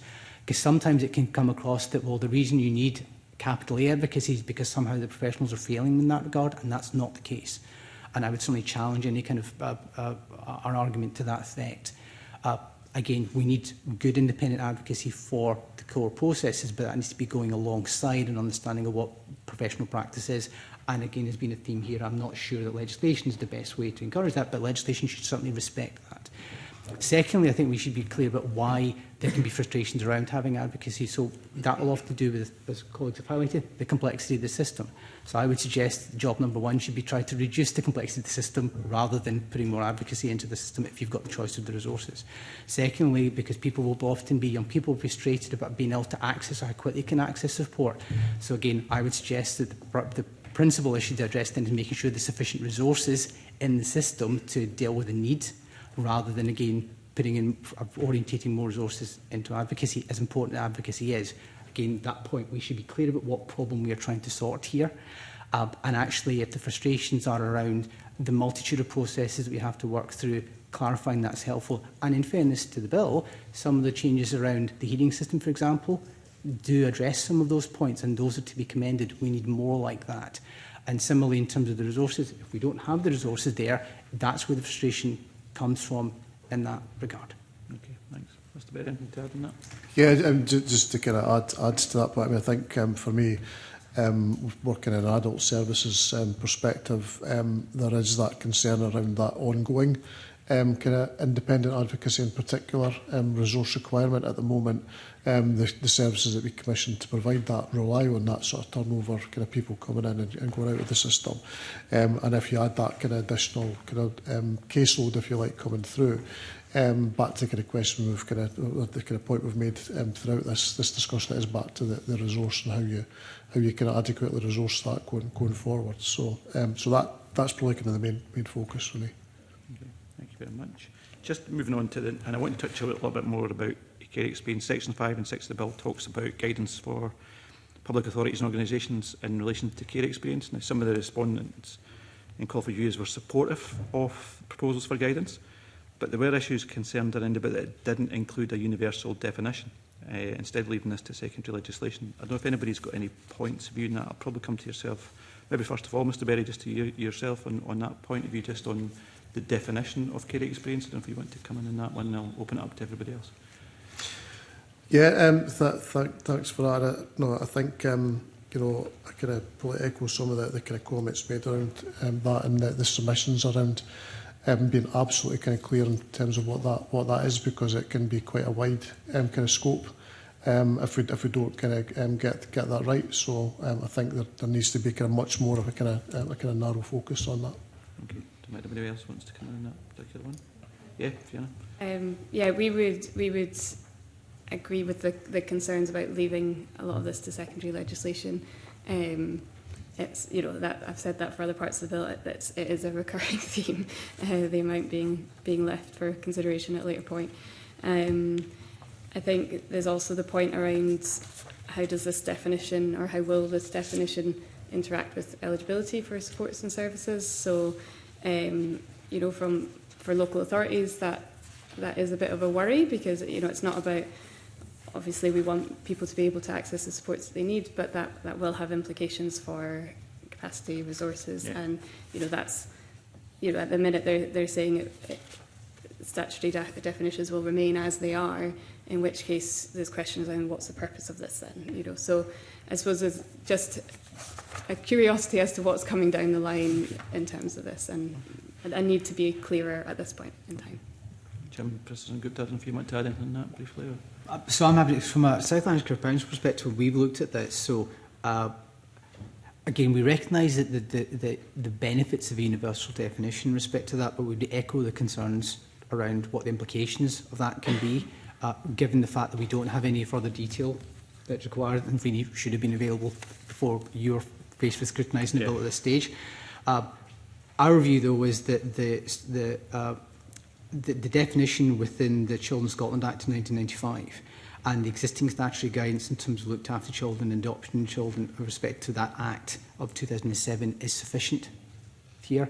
I think there is a wider set of guidance documents that can be provided in respect to this to provide a degree of consistency, but again, I think this ties into the element around legislative overreach. I'm not convinced that there's a need to further legislate within this area, but certainly to have continued conversations from a guidance perspective is more valuable. Okay. Jim, anything to add? Or? think what colleagues have said, you know, if we have the existing foundations to work with, if the Parliament wishes to do something different in addition to that one, do so through primary legislation. I think it's too important to leave to secondary legislation for the reasons Fiona said in terms of the implications and consequences of that from a state and a societal perspective. Okay. Convener, thank you. Thank you. John Mason. Thanks very much, Convener. I'm going to be asking you mainly about finance, but just to start, I'd like to pick up a couple of points that were made by a couple of you. Professor Sengupta, you talked about how social workers can be very good as advocates for the young people or children or whatever, and are looking for what's in their best interests, which I do accept. The counter argument seems to be from groups like some of the young people themselves and Who Cares Scotland, is that the advocate's not so much about what is best for the child, but what the child wants. And they did a little video, I don't know if you've seen their video, but it's the point of what the child actually wants is to be with their siblings, for example. And the social worker, that might not be part of their, maybe it would be, but maybe it wouldn't be part of their best interests kind of question. So do you not think there is a bit of a difference there between an advocate who just puts forward what the child wants? Thank you for that point. So there's an element here again about the position of coming at this from a legislative perspective. So absolutely there is an element around how you deal with cases on a case-by-case basis in respect of that. And absolutely, part of the reason we talk so much about engaging young people at different ages in different ways through the process is so there's an understanding from those professionals involved, not just a social worker, but actually what that individual child's circumstances are, how that changes over time, what their preferences are, what their wants and needs are going forward. And those change as well. So when I was saying about actually what's in the best, but the notion of what the best interests are, first and foremost, I've got a responsibility to keep young people safe in respect to that. So there are aspects here around, as you will be familiar from your constituency work, indeed other members were, where there will be times where actually other issues do take consideration in certain cases. And there are lots of other cases where actually our primary focus is absolutely about keeping families together in different shapes and different forms through the system and at different times, in having undertaken the appropriate risk assessments, the appropriate dialogue and conversation with all with all involved. And again, that will vary from case to case. There will be examples where it's worked fantastically. There are other examples where there will be absolutely lessons to be learned and things haven't worked as well as everyone would like. Again, I would speak to Colin that that's about professional practice. And again, no one's taking away, nobody here has said about the fact that independent advocacy is not important within this. But again, I think we just need to remember that we're talking about a child-centred approach, a person-centred approach, particularly for young people that we're talking about here, and how we can support young people through often very difficult periods of their time. And so we just need to make sure that we are valuing, recognising the role of our professionals within this. That is their job. That is their professional requirement. Yes, I think they're just seen. I mean, the social workers are seen in some circles as being compromised. They're not really independent because they are paid by the local authority, and therefore part of their remit is to please the local authority. So are there not two separate roles there? The social worker trying to work out the best result within the budget, and the advocate saying, well, this may not be possible, but this is what the young person really, really wants. So again, my impression is no one here is disagreeing with you in terms of the importance of independent advocacy in respect of that and through those processes. We've also just had a conversation about corporate parenting in respect of that and the responsibility that we all take incredibly seriously here about our responsibility for these young children. So I would view individuals, young people within my care system as being, these are my parents. So there's also, I would suggest, there's a degree to which there's kind of notion that only an independent advocate can be the person who's championing the child. So I can understand why some organisations might propagate that. But I would certainly suggest that we need to take a slightly more rounded view on these matters. Well, as I said, that was an aside. I see Mr Savage here want to come in as well. Can I just ask you something? Because the other point was something you've said, which is you've said a couple of times about the danger of over-legislating. And I just wondered if we could explore that as well. Because, I mean, I'd be like you. I don't think we should be legislating in areas where we don't need to. If things are working well, that's great. But you know, even if, say, 75%, 90% of care-experienced young people are having a good experience, how do we as a parliament improve it for the remaining 10% without legislating? Yeah. Can I come to one of your first Yes. points, then come to your question? I think you used the phrase there to sort of to please the local authority. You know, the pleasing the local authority is to fulfil our statutory duties and responsibilities, which is to actually achieve the best interest of the young person, a child, and their family and their community. There is not a separate thing there to be done. That's our job. That's what we're doing. And sometimes the authority can be seen as something which is different and amorphous through from we are there wanting to do the best for those young people who are our parents, our community, and our respect. So, as Suman said, really very clear about that. You know, no misunderstanding. There is a financial resource framework within which we all operate. Every public service does as well.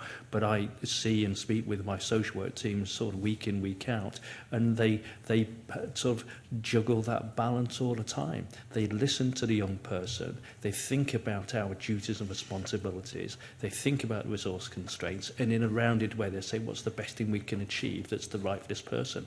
Now, I get a lot of push all the time in terms of actually we need to make sure we are resourcing those services the best we can do.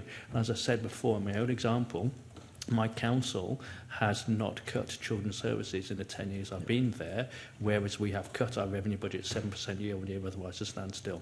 That is an investment, a commitment that's been made to fulfil our responsibility for those young people. So there's not a separate thing about trying to please the local authority, which can feel a bit nebulous sometimes in that respect, if that's okay.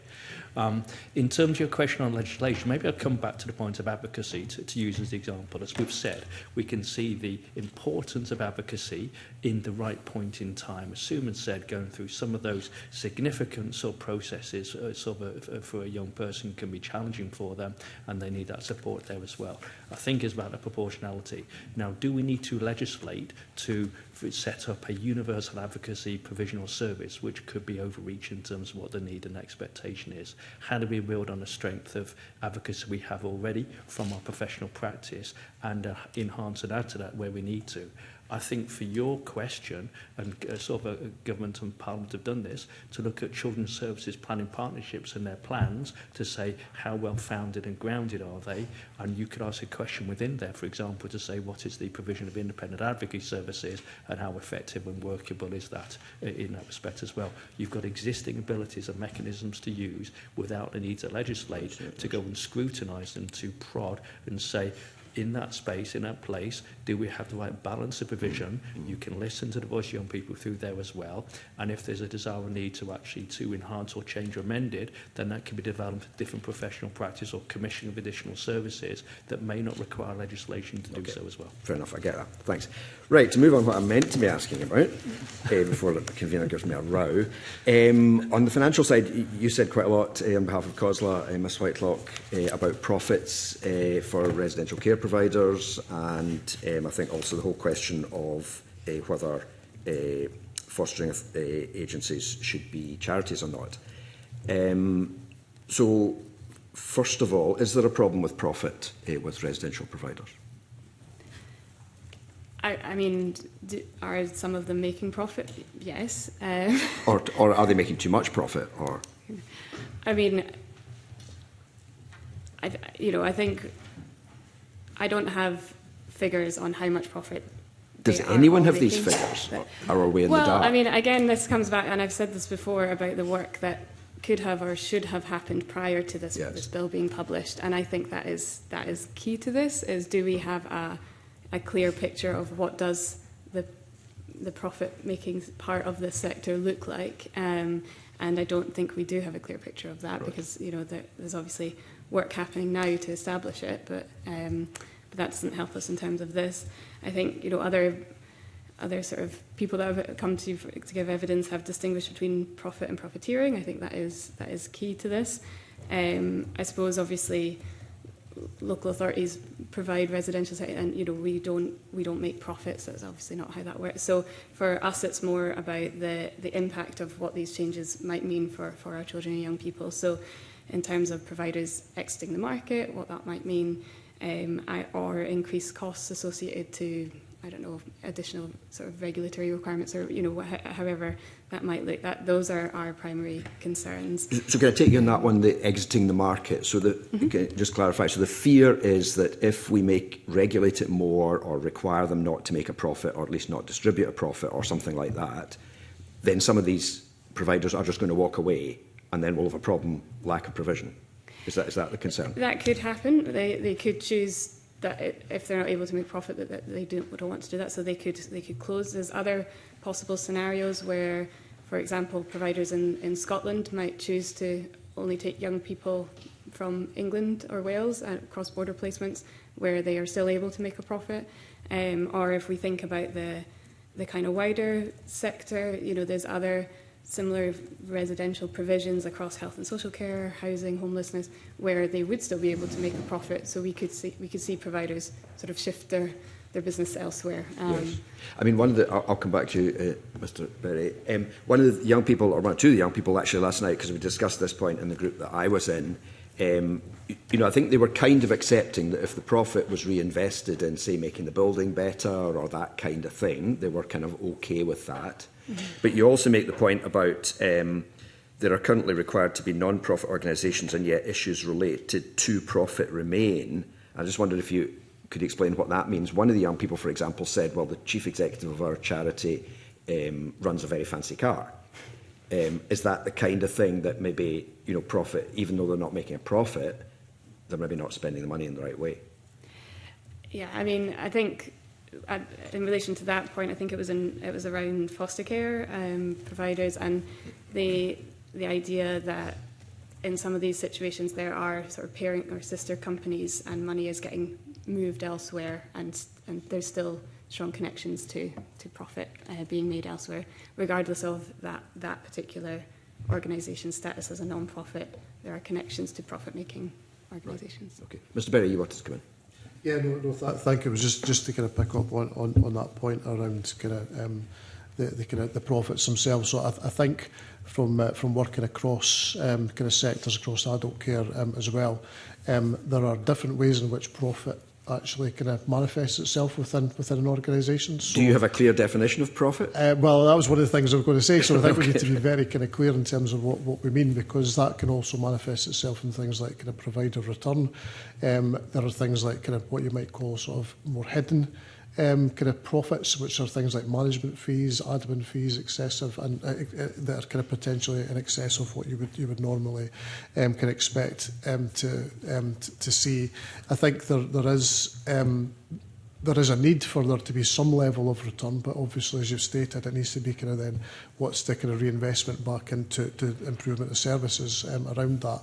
But I think it's a very kind of difficult kind of thing to measure in terms of what's an excessive profit and how you define that. If you speak to across the sectors, they'll give you different levels of what they expect their profit to be, and so there needs to be a bit of a kind of clarity around what that would look like. I think the other challenge around this one in particular is, as Fiona said, you've got providers around adult services. So if you have a situation where if you're in the children's field, you're not allowed to make a profit, but then if you're an adult service, you can kind of make a profit or a return. So where does that leave potential for kind of challenge around that situation? And in general, would you say that if they're making a profit, the organisation provides a worse service or a better service, or do we not know? Again, there will be different practices. I mean, there are a number of organisations that we work with that are very good quality and will make a kind of very not a profit, but a kind of good return.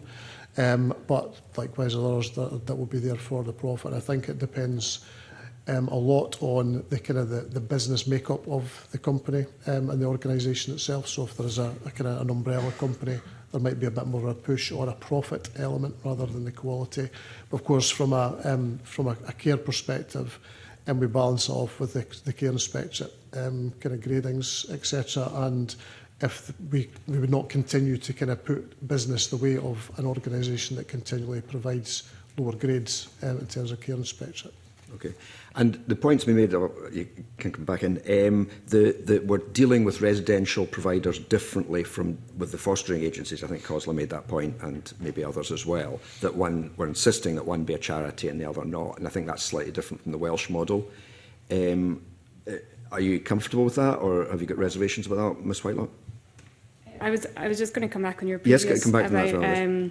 So the Competition and Market Authority did a report in 2022 around this. I don't know if you've seen it, but they... Was that mainly England and Wales? So it is a UK-wide report, but the profit-making sector is much bigger in England, so it is likely that skewed there. But they did clearly say that there is little distinction between type of provider and performance and quality.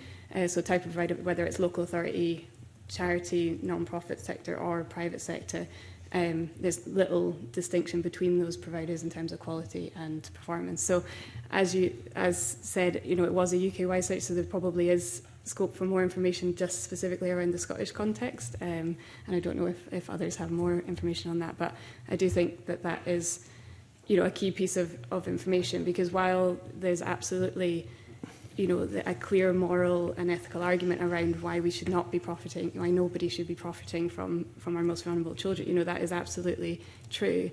If we know that they are currently in a situation where their well-being is protected and that hopefully they're getting the best outcomes, we don't want to make that situation worse by introducing these kind of regulations. And the point that we're dealing with foster agencies differently from residential, do you think that's justified?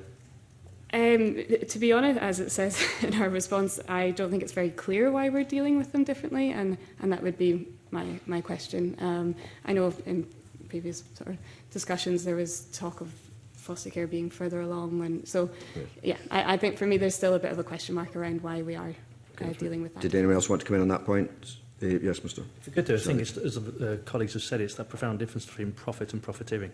You know, I'm really clear that we need to have a commercially viable and sustainable provision here in terms of services. There were cases that the members have referred to already this morning whereby we need to make placements and actually call on commission services to be able to provide that support we have.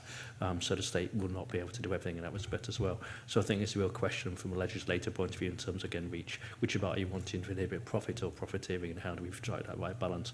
We do have a good understanding in terms of our supply chain, our commission services, and understand what their financial resilience and viability is. That's part of that day-to-day working relationship with them as well. But it's that principal question, are you wanting to legislate to stop private companies from being commercially viable, or is there something else being tried to achieve here? But we need to have a provision in the services. Okay, Professor Sengupta. So thank you for that. So again, as colleagues have said, and from a principled perspective, absolutely welcome consideration about how we can limit profit limitation within that, and absolutely to avoid any kind of sense of profiteering within that in terms of often our most vulnerable within our communities. There's an element around, if we're moving in that direction, one, having more information at this stage would really be crucial, not least in terms of managing the process. So I could have just amplify that from colleagues. This isn't about trying to maintain the status quo, but if you're going to move out of the status quo, you need to do that really, really carefully, given the particular challenges that we've got in place in making sure we do not disrupt care arrangements for our vulnerable young people within that regard. So it needs to be done thoughtfully. Secondly, I'm thoughtful around making sure we have a consistent approach to this alongside how we deal with adult services.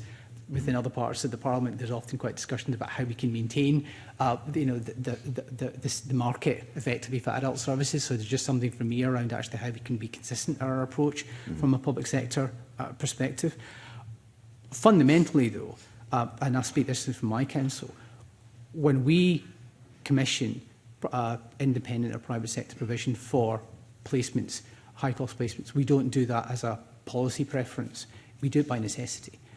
So I'm very conscious about increasing costs within that space, and to some extent supplier capture in terms of actually why do we go there? Well, because these are very complicated individuals we're providing support to require a high degree of specificity in terms of the interventions and a high level of staffing input that's not readily available in most local authority areas.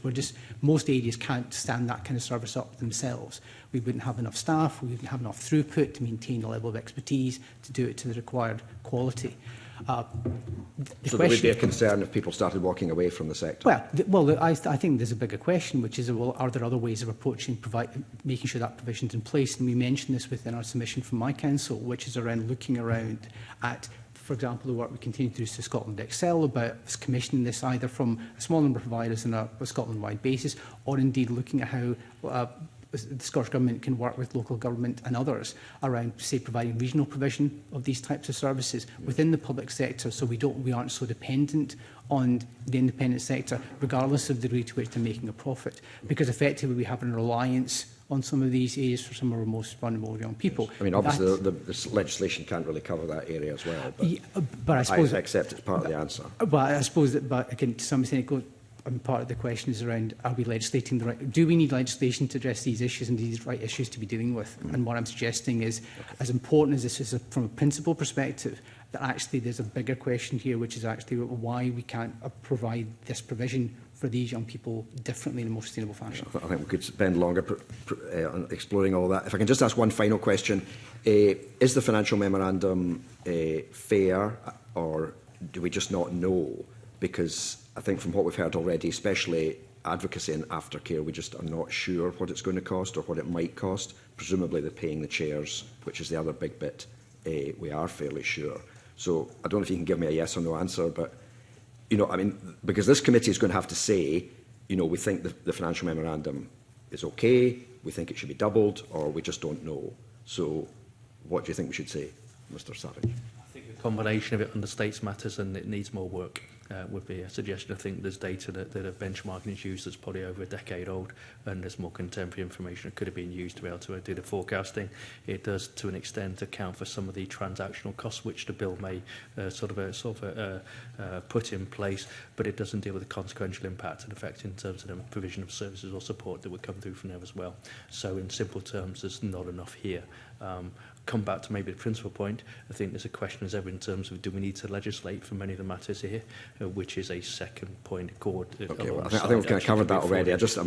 But no. So the memorandum understates what the need would be if the legislation moving forward as it stands at the moment is not enough there. Is that broad agreement on that? I think so. Yes. Right. Thanks, Convener. Thank you. Bill Kidd. Just a question, a relatively straightforward question on the register of foster carers. Now, it'll probably be mostly targeted at Fiona, please, because in response to the call for views, COSLA stated that the purpose of the register of foster carers was unclear. Have you any idea about how the Scottish Government might improve the proposals and provide more clarity on the register at all? Yeah, I mean, I think, you know, in the policy memo, they set out what they intend the register to address, or some of the challenges there. I suppose what I would have liked to have seen is clear justification for why this is the only way to do that, and why, and you know, whether there's other routes to address some of those questions. So I think one of the areas was around safeguarding. So there are, within local authorities, there are processes in place at the point at which foster carers are approved and registered. You know, there are checks done with other areas, with other, wherever they might have come from, obviously disclosure checks. So there's questions of, are there ways within the current process that already happens where we could strengthen that safeguarding, as opposed to setting up a whole other system. We know that there is a crisis in the recruitment and retention of foster carers, and there's no clear connection between why this register would address that. So are we focusing our attention and our resources and our time in the right places, when we know we need to address that to make sure we have sufficient foster carers, that they're well supported. The other point is around sort of data and reporting. There's already a huge amount of reporting from local authorities around foster care. So how would this align with that? Is that going to increase that sort of burden? And again, can we, if it's about understanding, if it's about having a register to understand what the foster care community looks like, can we do that through existing reporting structures rather than create something new? So So yeah, for me, the purpose is unclear because there's not been clear exploration of how else might we achieve some of these things without having to set up a whole new sort of process. Do you think that the government hasn't really coordinated its direction along with COSLA and other organisations who are involved? Have they just come up with this and landed it on you or whatever? I mean, I think it's fair to say that we would have liked more collaborative working prior to the bill being published. You know, there wasn't a lot of joint work. You know, we offered support around the financial memorandum, working out some of the costings, and that our offer wasn't taken up. So we would have liked more partnership working prior to the publication of the bill, or during the development of it, I should say. Well, thank you very much. I can see a stereo look coming from Jim Savage. Have you got something to add to that, Jim? I was just going to be in agreement completely with what Ms Whitelock has said, and I think my tone maybe went into just agreement on that last point. It's relatively unusual to have not had some joint work or collaboration in the development of a bill, respecting how it progresses through Parliament in that respect as well. Back to the start of our conversation, the promise is a team effort. It requires everyone across all public services to be able to fulfil it, and we think the draft legislation would be rich with that greater collaboration at the outset. Thank you. Anyone else? Anything? Oh, yes. Suman. Thank you. Just to kind of pick up another theme around that, which is, so if you were to ask us what would be the benefits of a national register, I could certainly give you what I think the benefits of a national register would be.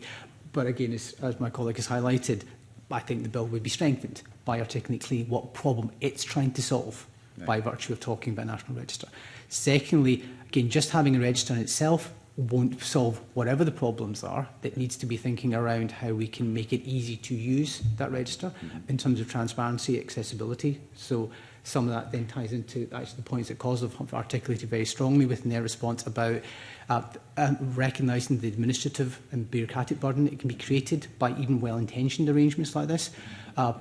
The theme for me is about reducing complexity. Some of you will be familiar with the 2-in-1-out approach to meetings. Sometimes I think that actually if we're going to introduce a new system, we should remove 2 old ones. So actually, how do we make sure that if you were to do something like this, it would be as straightforward as possible for people to make sure it's up to date? Because it's not enough to have a register, you need to have a register which is accurate. And again, people can access and use on a reliable basis. So there's a range of things around it, again, that further information would be required to provide assurance that it would actually, be clear what its problem it's trying to fix, and to ensure that the register is then set up in such a manner that in practice it can actually do those things. Okay, thank you very much. And Dave, do you want to add anything? Not much to add to kind of colleagues' comments there. I think just picking up on that last point from Suman, I mean, if the register is going to be effective, it's going to have to be live, so that will take a lot of kind of time, capacity, and potential investment to make sure that is kind of kept up to date on a daily basis. Okay, well, that's very useful indeed. Thank you all very much. Thank you. Thank you. Just to finish the questioning, in response to Mr Kidd there, Ms Whitelock and Mr Savage, you were both saying that the government could have done more engagement with you. This is a team process, particularly with the promise. Do you feel snubbed by the government that they didn't come to you, and why didn't they on a bill of such importance? You're not the first witnesses to tell us on this bill in particular that the outreach from the government wasn't there. So do you feel snubbed, and why? For government to explain its approach, and I just think, as I reiterate, it would have been better for us to have been more involved earlier on. Ms Whitelock? Yeah, I mean, I don't know if it's about feeling snubbed. It's not. I imagine it's not a personal thing. You know, the government will have their reasons for why they approached it in the way that they did. I think what was particularly telling about your evidence was you were offering them the help, particularly around the financial memorandum, and given the concerns that have been raised through Mr Mason's questions, when that offer is there, they didn't accept that. Yeah, I mean, I suppose now as I said, we're working on costings and things so I suppose they have accepted it after the fact. But the financial memorandum has been published and lodged with this bill, and that's what we've got to deal with. I just think it's quite telling that COSLA were offering that help and support and it wasn't accepted. I just want to confirm, I'm not putting words in your mouth, that's what you're saying about the financial memorandum? Yes, I did. Yeah, I have said that. That's what happened. Yeah, I mean, it's unfortunate because we want a bill that will truly impact on the lives positively of children, young people, and families. We want a bill that can be delivered and that it has all the right principles and is based on all the right things, but it can also be delivered and impact and create change. That's what we want. And it is unfortunate that there wasn't more collaborative working, not only with COSLA, with others, and you've heard from other people in previous sessions. So I think had there been more joint working, we might have had something stronger. Okay. And just one final area that we've not touched on so far around children's hearings is a lot of people who responded to our call for views were very positive and welcomed the enhanced role of the reporter. But COSLA were quite critical and noted the reporter can already have informal meetings, that professionals should already be working with the child and family to support their understanding of the process. But you believe that introducing the introduction of a meeting with the principal reporter raised questions about roles within the process. Do you just want to give a bit more background to your concerns there? And given this is in the bill, are there areas this could actually be addressed in a non-legislative way? Mm-hmm. Yeah, I mean, I suppose that bit, I guess when I said about, or when we said the clarity of roles, you know, around what is the role of the reporter and what would the purpose of that meeting be? Because I suppose if you're going to invite a child or young person or family to such a meeting, they need to be really clear about what can be discussed and what's not to be discussed, but what is not for that forum. You know, so it's not an opportunity to have the same discussion that you would have during a full children's hearing. So I think clarity on the kind of purpose of that for children and young people, so you're not just adding another meeting that is confusing to them. You know, this system is confusing for professionals, never mind families. So, you know, and I think we've heard in other sessions about the reporter potentially being in a tricky situation in terms of if it was a meeting around supporting the family's understanding of the process or what's going to happen. You know, it's not a forum where decisions can be made. So you know, kind of clarity around that. I think the point about the role of others, the sort of multi-agency team around the child and family, you know, there is part of the kind of social work role in terms of the relationship that you have with the family is supporting them to understand what is going to happen. So you know, whose role is that? Is it the reporter's role, or is it the multi-agency team around the child? So I think that was some of what I was getting at in that. Okay, thank you very much for that. And do you want to come in? Yes, sorry. If it was just to add into that point, and I think it speaks to some of the questions that have been posed here today, and indeed swinging right back to the Audit Scotland report at the start. But so there are aspects of this which is absolutely about thinking it's quite an organic process around how we can ensure that we provide young people in particularly some of the young people in this process, clarity what's going on and make them feel confident, and also give them options. Because sometimes they will have concerns about, for lots of different reasons, and need to be more than one person they can speak to. At the same time, particularly when we get into the children's hearing system, and again, my council welcomes a lot of what's set out within the bill here. Roles and responsibility is important. The Audit Scotland report talks about the importance of governance and clarity about roles and responsibility. These are incredibly important decisions that are made through these processes, as you all know and we all know here. In order for that to have legitimacy and integrity, it then means that they should, for certain individuals in certain roles, it should be absolute clarity of what they are there to do, and when they're having conversation with individuals in part of the process, why that is for. Because if we don't have that, even with the best of intentions, that can question decisions that are made out of these arrangements, which doesn't help anybody in terms of making sure we're doing best with and for our young people. Okay. Thank you very much, and thank you all for your time today and the evidence you've provided on this bill. It is much appreciated, and we will now suspend for about 15 minutes to allow a change of witnesses. Thank you.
Welcome back, and I welcome our second panel this morning. And we have Charlotte Wilson, Chief Inspector, Temporary Children and Young People at the Care Inspectorate, Marie Allison, Chief Executive, Scottish Social Services Council, and John Traynor, Chief Social Work Officer for Renfrewshire Council and Convener of Social Work Scotland.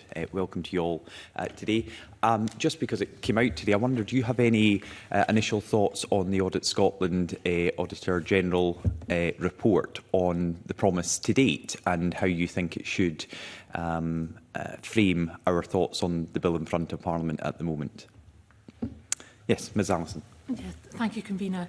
I suppose that from the SSSC's perspective as the regulator of the workforce, some of the key points that were contained within the promise that related to our role were about ensuring that the workforce was supported through regulation to uphold relationships with children and that they feel loved and valued, and had some specific views about, for example, our fitness to practice process.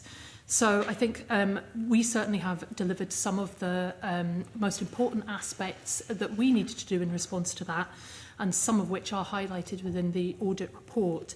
There are other things we have in train that we expect to be delivered within the time frame. But I think the important point that comes through from the report is that issue about, in order to deliver successfully, it needs a resourced, skilled and supported workforce. And we know that the challenge that the social work and the residential childcare workforce are experiencing at the moment means that additional responsibilities that will be placed on them as a result of things like the bill we're here discussing today are going to be a challenge to be delivered. So I think that's, for us as the regulator, that's one of the important points that's coming out of it. Mr Traynor. Thank you. And can I just say thanks for the opportunity to present today to committee and take this opportunity to present for Social Work Scotland. This bill is really important, and the delivery of the promise is really important. First thing this morning, I woke up and saw the Audit Scotland report, so I had a very quick scan through it. I suppose there were three key messages for me in the report. First one was about pace, and I suppose the Audit Scotland report is saying we're not where we should be, and that's echoed by the Promises Midway report earlier this year, and I suppose that's incredibly disappointing. The second point was about investment, and there has been talk about investment in helping to deliver the promise. It did make mention of around £580 million, I think was the figure. It talked about what's been made available so far through the Whole Family Wellbeing Fund. For me, I think this then takes me on to the third point, which is about coordination, and perhaps the lack of coordination across all of the partners, whether that be the local government family, whether it be the Scottish Government family, whether it be the Scottish Parliament, perhaps, in terms of a different body from government, and whether it be that wider sector. So those three things were the key messages for me so far. I suppose what I also did, though, was picked up a bit of hope. So actually it says we can still deliver the promise. And I suppose what was missing for me perhaps was an understanding of what has been achieved so far. And perhaps that links back to the coordination point. We've not been good at gathering across the whole country what work has already been achieved. And there has been lots without the need for legislation or without the need for some of the additional investment. Okay. And Ms Wilson. Thank you. I think to a certain extent the report reflects what we already know, that the promise called for an ambitious overhaul of the care system, and that was always going to take time. What we've seen is a slow but incremental progress towards keeping the promise. We know that there's a lot more work to do, and that's within the context of a sector that's been under considerable pressure over the last few years. And what we see in our work is a sector that's trying really hard, and the report reflects that. And we've seen that across the sector in the last year or so that the grades in residential childcare are coming up, which reflects the hard work that the sector is putting in despite those difficult circumstances. And does the bill that's presented to Parliament at the moment address, obviously it was submitted long before this report came out, but we've been aware of the mid-term review by the Promise Oversight Board. There have been concerns being raised. Do you think what we have in front of us as a committee and Parliament to scrutinise and then potentially agree on, is that going to deliver on what people are calling for, be it in this report or in our call for evidence? Mr Traynor. Sorry, you. it's all, don't worry, that'll be all operated for you remotely. Oh, sorry, thank you. Oh, We've got specialists in the room to do that. Sorry, my apologies. I'm used to the council chamber where we have to operate ourselves. I think the bill, for me, I suppose professionally and personally, the bill was disappointing. And will it deliver the promise? I don't think it will. And I suppose for me as a professional social worker who every day comes to work to try to improve the lives of children and young people, I find the bill frustrating. And I did sit in earlier and heard some of the evidence, and the lack of coordination, I think, for me, is what was missing. So there are aspects of the bill which individually I would endorse. There are changes around the children's hearing system, which I welcome. I think for me, the missed opportunity was to declutter the landscape. What we've got is we have an additional bill, which if it becomes an act, will add to the legislative framework that children and justice, children and family social work, education, health services will require to operate within. I think that adds complexity and doesn't declutter, and that's where I think the bill fails. Okay. Anyway. Yeah, and I think the bill is looking to deliver on some key points from our perspective. The only, I suppose, legislative requirements that would need to be considered around professional regulation are if regulation was to be expanded to other groups of the workforce. And I know the question about foster carers is something the committee might come on to. So I think from our perspective, it's not that we're specifically seeking any further legislation that we think is necessary in our role to deliver the promise, but there remain questions that I think are unanswered at the moment. Ms Wilson. Yeah, so just really to reiterate what John said there in terms of the contribution to an already cluttered legislative landscape, is that the promise called that out, and you know there is a risk that this bill contributes to that landscape further. But having said that, progress towards keeping the promise was always going to be incremental. You know, we were never going to achieve that overnight, and I think that the bill is one important step towards us helping to keep the promise for Scotland's children and young people. Okay, and then just finally from me, Mr Training, that was quite stark language that you used, that for you personally and professionally, that this bill is frustrating and disappointing. Was there engagement with your governing body, yourself, others from the government? Because we heard in the previous panel some disappointment again that COSLA local authorities were not involved. Do you think the government did enough engagement before presenting this bill? I have to answer that honestly. So the honest answer is no, the government did not do sufficient engagement with a whole range of stakeholders around the development of this bill. That is disappointing. I think this bill could have been strengthened had it engaged across the professional bodies who work to support Scotland's children, young people and our care-experienced adults. I think it would have been vastly improved. I think it would have addressed some of the issues that I'm conscious that you probably will go on to. And it is disappointing because I think we've seen in other bills there has been more engagement with those bodies in the bill development session. Okay, we will definitely get on to a number of these points, and first of all we'll go to Miles Briggs. Thank you, Convener. Good morning to the panel. Thank you for joining us this morning. I wanted to ask a few questions in relation to aftercare. And we had a really good session last night with some care experienced young people, and specifically I wanted to ask around the principle of care experienced young people accessing support. And Social Work Scotland's response in the call for views from the committee stressed, I think, significant concerns about the proposal contained in the bill around assessment and what would be a huge group you referred to, and difficult to resource with no real data in numbers. So I wanted to ask the witnesses what they'd like to see in the bill, especially around eligibility for aftercare assessments and support. And to put on record actually what a few young people said to us last night, which was around an opt-out system, is what they have been trying to progress, and we haven't really seen that taken forward in the bill. So that's kind of a two-part question. Now maybe bring yourself in, John, to start. Thanks, Mr Briggs. I think that's a really interesting question. The principle of aftercare I wholly endorse. I think we already have, to some extent, legislation that's permissive that allows us to offer those services. So if you roll back the whole legislative world, go back to the 1995 Act, Section 20G, 2 allows us to provide support to children and young people. If you roll back even further to the 1968 Social Work Scotland Act, then Section 12 of that Act allows social work services in particular to provide for the variety of need for our whole community. I think my concern and the profession's concern about the aftercare extension, one, we were unclear of what groups of young people in care experience and how that will be defined and how that will then manifest itself in the duty to the local authority.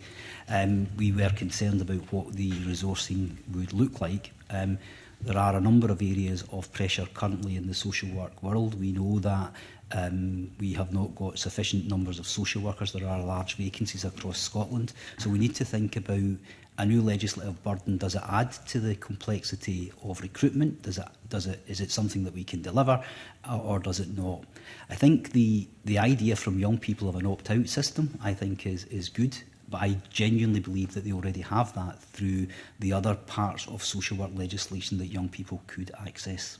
Yeah, earlier on you mentioned decluttering, and then have outlined lots of different bits of legislation which will be brought into this bill as well. The principles of good transition, which have now been in place, are they not being delivered? Is that the honest answer the committee need to follow up on? What that then looks like in practice for young people accessing services? I've always raised the issue of removal of compulsory supervision orders, because that seems to be a trigger to say you're on your own now, and how that can change. I think transitions don't operate the way we would want, but that's structural and not legislative, and I don't think that legislation would necessarily fix that. And if I could respond to the compulsory supervision order and removal of that, if we endorse the principles of the 1995 Act, which was about minimum necessary intervention and a no order principle, so the state should only interfere with an order where that's absolutely in the child's best interest, then we should actively remove the order when it's no longer required. That shouldn't mean that a young person stops receiving services. And actually, only yesterday I was reviewing a case in my home authority, and the children's panel actually within their reasons said, we want to continue the supervision order for a young person to ensure they continue to receive services, despite the fact that the social worker was saying this young person will continue to get these services and additional services because that's our commitment. The mum was saying, we've had these services, we know they'll continue, and the young person was saying the same. But the children's panel members, on a majority verdict, continued the supervision order because they felt that the need for compulsion to ensure a service was required. Compulsion doesn't deliver the service. The ethos, the culture, and the general responsibilities for social work deliver those services. Thank you. I think from our perspective, the general principle of improving support to people who have care experience is something we agree with. I think we would defer to others you've heard evidence from this morning and from Mr Traynor that are much closer to the actual practicalities of how the legislative framework works and is delivering in practice. But it would pick up on the point of that issue about the workforce. And our data shows that children and family social work numbers have decreased by 2% since 2020. But actually, main grade children and family social workers have decreased by over 8% in that time. And our survey work in understanding their intentions to stay within the profession show that 22% are talking about looking to leave within the next year. So if there is an extension to provision, it has to go along with the right support to get the numbers needed in the workforce, and also to enable them to deliver what's expected, because the consequences of not delivering what young people expect can also have regulatory impact as people complain through fitness to practice processes, for example. Thanks. Whilst we recognise the potential benefits of the proposals, I think that they need to be given consideration within the context of a sector that's experiencing significant resource constraints, and what is being proposed would have significant resource implications. So any progress towards meeting that would need to be done incrementally in terms of growing an appropriate workforce. You know, we're still seeing the implications of continuing care not being fully met 10 years on. You know, we're talking a large group of young people here And we've recently undertaken an inspection focus area of continuing care, which the results of which will be published in the coming weeks, so we can send that on if that would be of interest. We also carried out a thematic review of transitions for young people and recognised in that until the structural issues are addressed that enable young people, for example, to have access to services like accommodation, then there will be further kind of log jams created rather than in resolution. So some of these structural issues need to be addressed. That's great. And in terms of the workforce challenge, and Ms Alison, you very much outlined that. The National Social Work Agency sat within the National Care Service Bill, which has only just really progressed now at the end of this session of Parliament, at the midway point of actually delivering the promise. I worry, in speaking to social workers, that there doesn't seem to be much space for additional work to come their way. And so what do you think could be a better model to deliver these outcomes? Young people said last night to me around teams in services, understanding and actually being that point of contact, be it in health services, housing services, education services. And I think we're probably in a better place in some of the university sector around that. But just wondered how we're actually going to meet that workforce challenge, because as long as the time I've been in Parliament, social work has not been in a good space, and we're about to add more to that workload. You're looking at me, Mr Briggs, so yes, I'll respond. Thank you. Yeah. I mean, I've been a social worker for over 30 years, you can probably tell just by looking at me. And I'm a very proud social worker. I think the social work task is complex, it is wide-ranging, but the social workers who come to work every day across Scotland to deliver for children and families actually are really committed, but they don't do it on their own. So we have a range of support staff who help us deliver. So a good example around aftercare.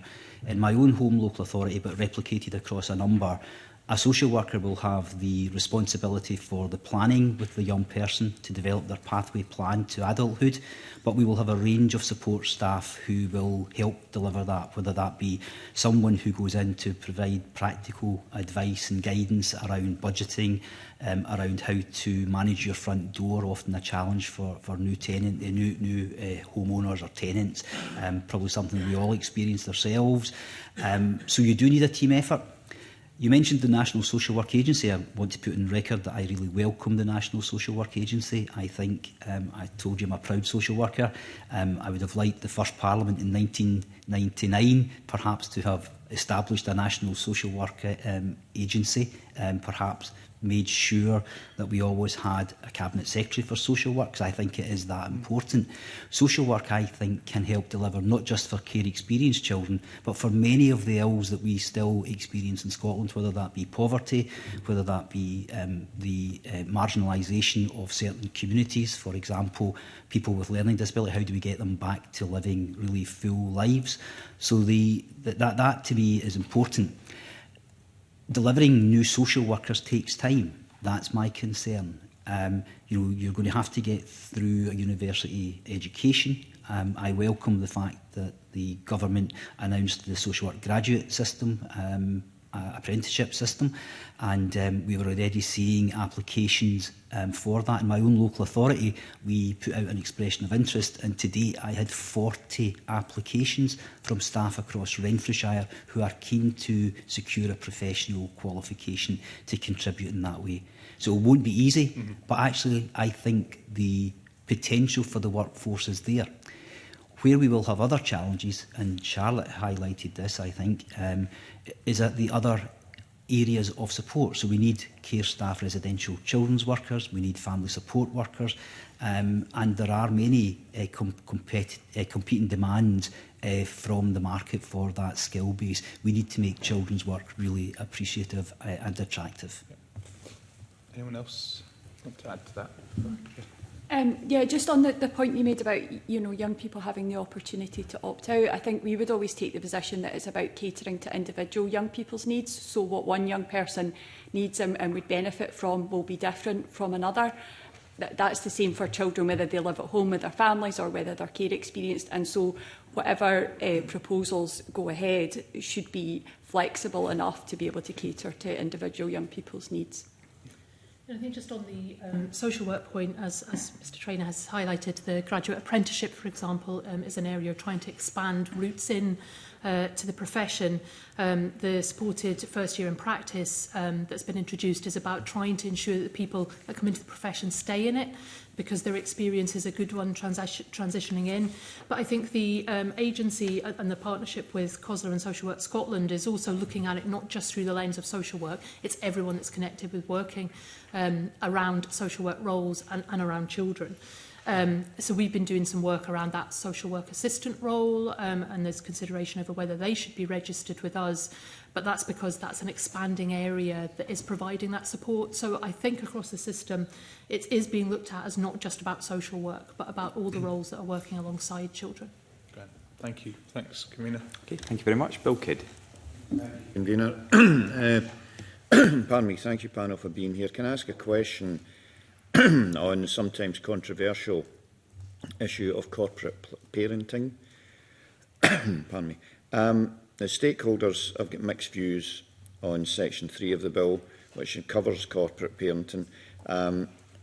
Some view it as excessive state intervention that could strain the systems that it's supposed to deliver. Others support its scope and want it included, in fact, for individuals over the age of 26. So what are the views of the panel on the policy underpinning Section 3 of the bill, and what would be needed in terms of things like guidance, training, resources, workforce planning, to make sure it's implemented effectively in practice, please? Yes, on you go, John. Thanks, Mr Kidd. Can I put in record again that I think corporate parenting is a duty on, from my perspective, local authorities, but there are a number of other agencies who deliver corporate parenting and have those shared responsibilities. Social Work Scotland had a really difficult conversation about whether or not we would support the extension of corporate parenting. And it takes me back to the point I made about minimum necessary intervention, about what's permissive and what other legislation already allows individuals to seek support. I did watch one of your earlier sessions, and I saw that Mr Adam, who's a local MSP, talked about his own experience of corporate parenting in my home authority area. We contracted with Who Cares Scotland to deliver, because we believed that the elected members in our area, but not just our area, because that's replicated across Scotland, and the government has funded Who Cares Scotland to deliver that training, that we believe corporate parenting is really important. The issue is, at what point do you stop? And I think there was an interesting discussion I heard when I joined this morning, and I heard people talking about, do folk return to the children's house, for example, that they lived in? And what would that feel like? And we need to recognise that many of us will return to our families. If you've got a settled family, you'll go back to visit your parents, your brothers, your sisters. And for many of our care experience, the children's house is the really important area of the foster care placement. But it changes dramatically. So the staff could have changed absolutely in terms of every single member of staff who worked in that children's house when you were a child has gone, they've moved on. And actually, what does that feel like when you come in if you've got all these strangers that you don't know? Now, what I do know is those strangers will treat you with respect and dignity and issue you a welcome because they will own you. But if we extend it so far, does it become cluttered? Does it become confusing? Can we deliver on that? Mm-hmm. So the principle, I think, is something that, as a profession, we are interested in exploring further. And I think this is a good area where, if we had real engagement with the bill preparation team, we might have got a better part of the bill. Okay, thank you very much for that. It's interesting. Marie? Yeah, as we don't deliver services directly to children, we're perhaps a step removed, although we are a corporate parent. So in general, the principles of ensuring that children who have been care experienced are supported, particularly as they move into adulthood, we absolutely do support, and would defer to, I think, others who have much greater experience around the practical challenges that might exist. I think one of the issues is that question about what exactly the definition of care experience will be. And so this is one of the areas I think where the bill leaves some gaps that need further exploration. Okay, thank you for that as well. Charlotte, please. Yeah, we would agree with that you know, further clarity on what that definition will look like would be helpful. As an organisation, we've removed the 26 age limit as a barrier for the further participation of care experienced individuals. And I suppose, you know, more broadly, I think it comes back to that sort of person-centred approach, trauma-informed approach to meeting individual people's needs, and what young people in care experience need will vary across them. Okay, thank you, actually, because it's very positive in general, what the three of you have said, with issues which still surround elements which are important. And I think it's gone back a bit to the last panel, actually, as well, where there needs to be more actual conversation and development of how things operate between government delivery and those organisations such as your own, who actually have to do it with people. You know, they have to actually make sure that corporate parenting is going to work properly, and it's going to actually benefit those who are living with it. So is there still space for that development, you know, to increase and improve things as we go forward? Please. Again, yeah, I'm going to come back in. So as somebody who takes my corporate parenting responsibility incredibly seriously, then I think there is scope for us to, through this discussion at this stage, even in the bill, to improve what the government wants. I think Charlotte's point was really interesting when she talked about the Care Inspectorate removing the 26 age band. I can assure you and give guarantees to the committee that across Scotland there will be individual practitioners in social work teams who will actually respond to people of all ages. And I'll just give you one example. Again, from my local area, my Deputy Chief Social Work Officer regularly gives support to a care leaver who's 33 years old.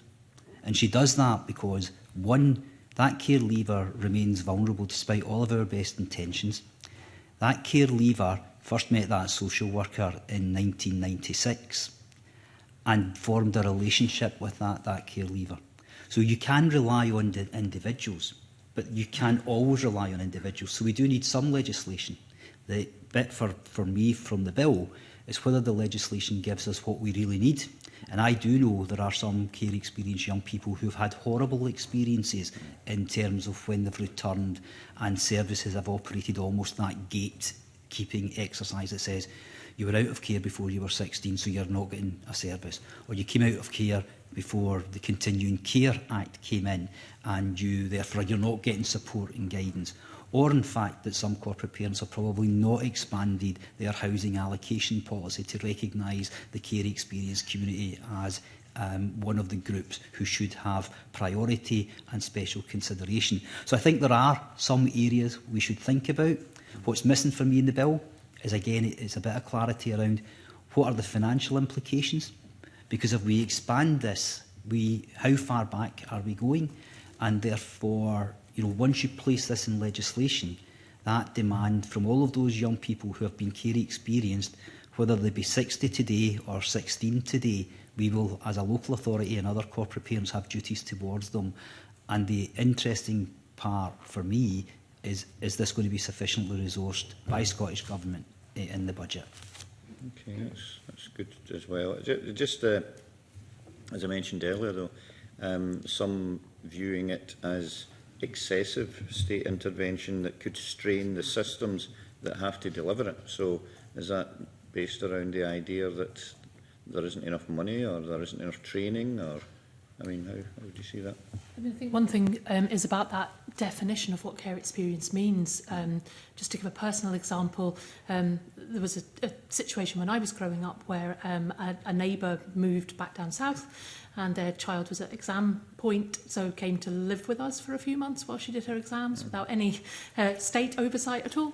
And that is a situation that its potential could end up that person would now be entitled to potentially some areas of support. So it's just that clarification around exactly what care experience is defined at, because it appears quite broad at the moment, is one aspect to consider.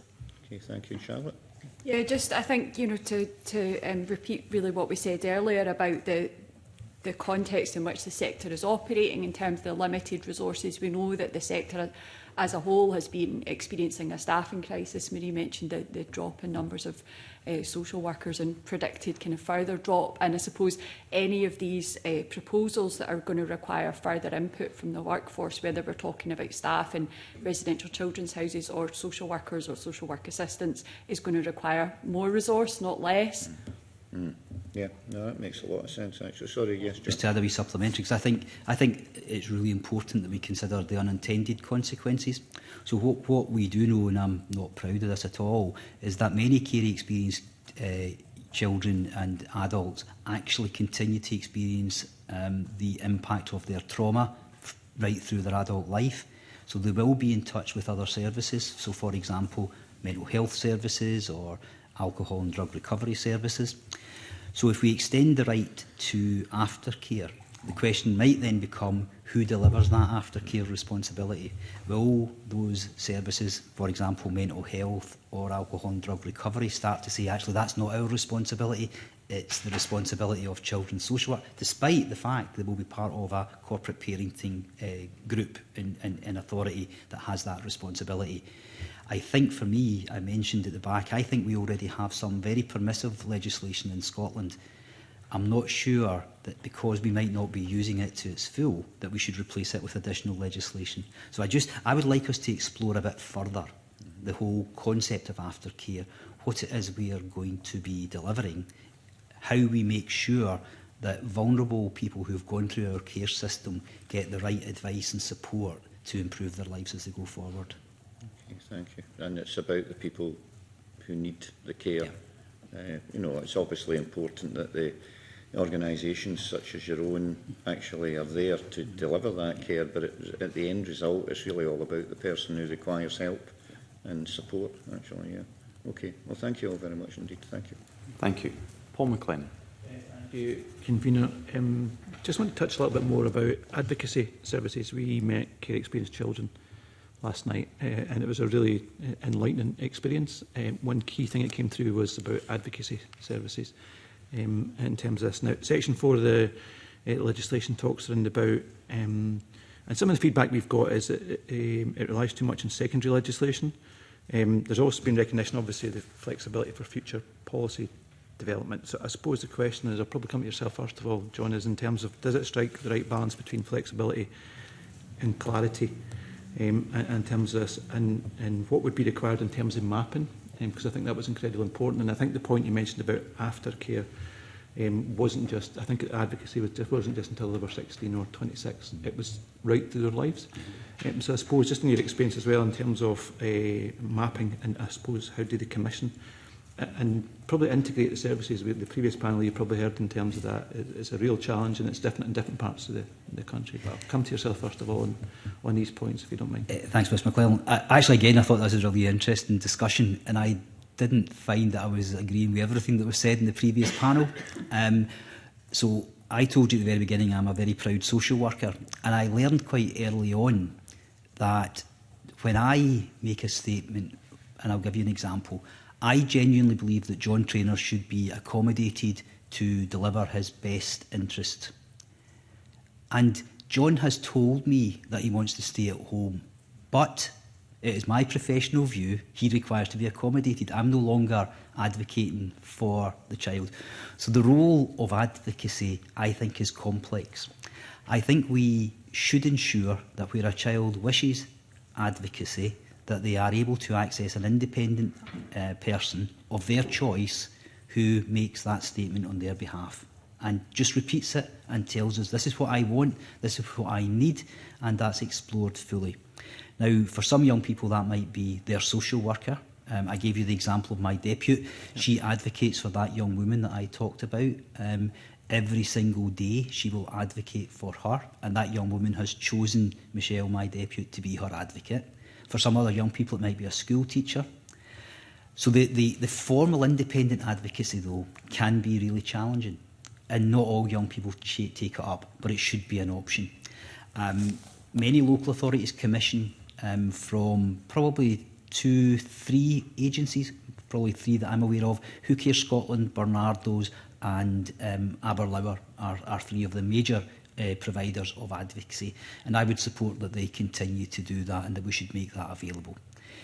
I did listen to a wee bit of the questioning about how it's commissioned. And actually, if you think about it, if I commission that service as a local authority, there's a degree of, is it really and wholly independent? Yeah. So, and that was the view that we got from children yesterday. So, you know, and you asked about the quality assurance almost of it. So when I commission that service for Renfrewshire, we take a hands-off because it's up to the advocacy agency to demonstrate that young people are using it. I know it's not working if young people choose not to use it. But many young people are using it and are using it on a regular basis. So that's one. The access of advocacy then through life post-26, again, would be a challenge to resource. But for many care experienced members of our community, they will already have those advocates through other services. And I suppose it's about how we achieve a holistic response to the individual needs of the adult, and that they recognise that whether it be a mental health advocate or a drug and alcohol advocate, that they can advocate on behalf of them because of their care experience as well. Yeah. In terms of the point around about the legislation itself, whether it is it relying too much on secondary legislation, or is that flexibility? And again, I think it depends very much on the case by case. But your view on terms of that? Again, I think it does rely on secondary legislation. But the question is whether we require to legislate to give people what should be a right. Yeah. People have a right to be supported in any intervention with the state or any action whereby they perhaps feel that their own rights are not being treated. So I think there is a reliance, an over-reliance on secondary legislation. We probably do need to do some work. And again, for me, this is another area where had we had better conversation with the Bill Development team, we might have come back with a better proposal. Okay. Sure, thanks for that. Maria, I'll come to yourself and then Charlotte, if that's okay. Yeah, I think not much more to add over that, apart from to just, I suppose, highlight that I know that a huge amount of work was done as part of what became the Care Reform Act around advocacy around adult services. So it does seem to be an area that everyone is in support of the principle of advocacy being available, but real questions over what exists out there at the moment and whether provision could be resourced in order to deliver the ambition. Mm-hmm. Thanks. Charlotte? Thank you. We welcome the intention to ensure that all care experienced people have access to independent advocacy. In our recent review of findings from our inspection programme of services for children and young people in need of care and protection, we found that there were gaps in advocacy provisions, so we do believe that there's more to do in this area. However, I think that we need more clarity on what is meant by independent advocacy. As John referred to there's a difference between independent advocacy and advocacy being provided by a family member or a worker or a former carer. And we obviously need the resources to make sure that we've got the increased provision in terms of that advocacy support. But as part of that, particularly that those advocacy providers have sufficient knowledge, skills and experience to be able to appropriately support all of our children and young people, particularly thinking about young people with the quieter voices, as the promise refers to. So young people who might have communication differences, for example, and also taking account of relational practice within that, keeping in mind that our young people might move between different local authority areas, so how will those relationships be maintained if young people are potentially moving around Scotland? Yeah, and that's an interesting point, because last night's experience, we had kids who'd been between a couple of local authorities. There were kids that were quieter than others in terms of that, so that, it's a very relevant point you mentioned that. I want to kind of go on and touch on and about guidance in terms of a care experience. And Maria, I'll come to yourself because you've touched on this in a previous answer. It was around about, we had called for views, obviously, asking about clarity on the relation and guidance to care experience, and what in that definition. Now, you touched about the definition of care, of what it was care experience. I don't know if you can say a little bit more on that, or what you think needs done in that particular area. Well, I think through many of the responses that the committee have received, that issue about exactly what care experience covers is so fundamental to some of the legislative responsibilities that are going to be placed on bodies. And at the moment, it looks like it's heading down a route which is very, very broad, and that may indeed be right, but it feels like that's an area that just needs more work done and clarity in order to assess things like the resourcing required to implement the various provisions. So I don't think there's probably much more I could say beyond that. Okay. Charlotte, from an inspector's point of view, I don't know what your thoughts are on that, what's defined as care experience. I mean, I think that the development of a shared understanding of a definition would be helpful, particularly if care experience people can see themselves reflected in that definition. So, you know, it would be beneficial to engage with the care experience community on that, and that reflects our position in the developing a universal definition of care experience consultation response. We recognise that the development of a definition might enable more people to receive the support that they need, and that those pathways might be made clearer. Okay, Charlotte, thanks. And John, on the ground, does that create issues or problems for you in terms of, or would it, does lack of definition do that at this stage? Actually, I would welcome a definition. I think it's going to be incredibly difficult to get one that is easily understood, that's accessible.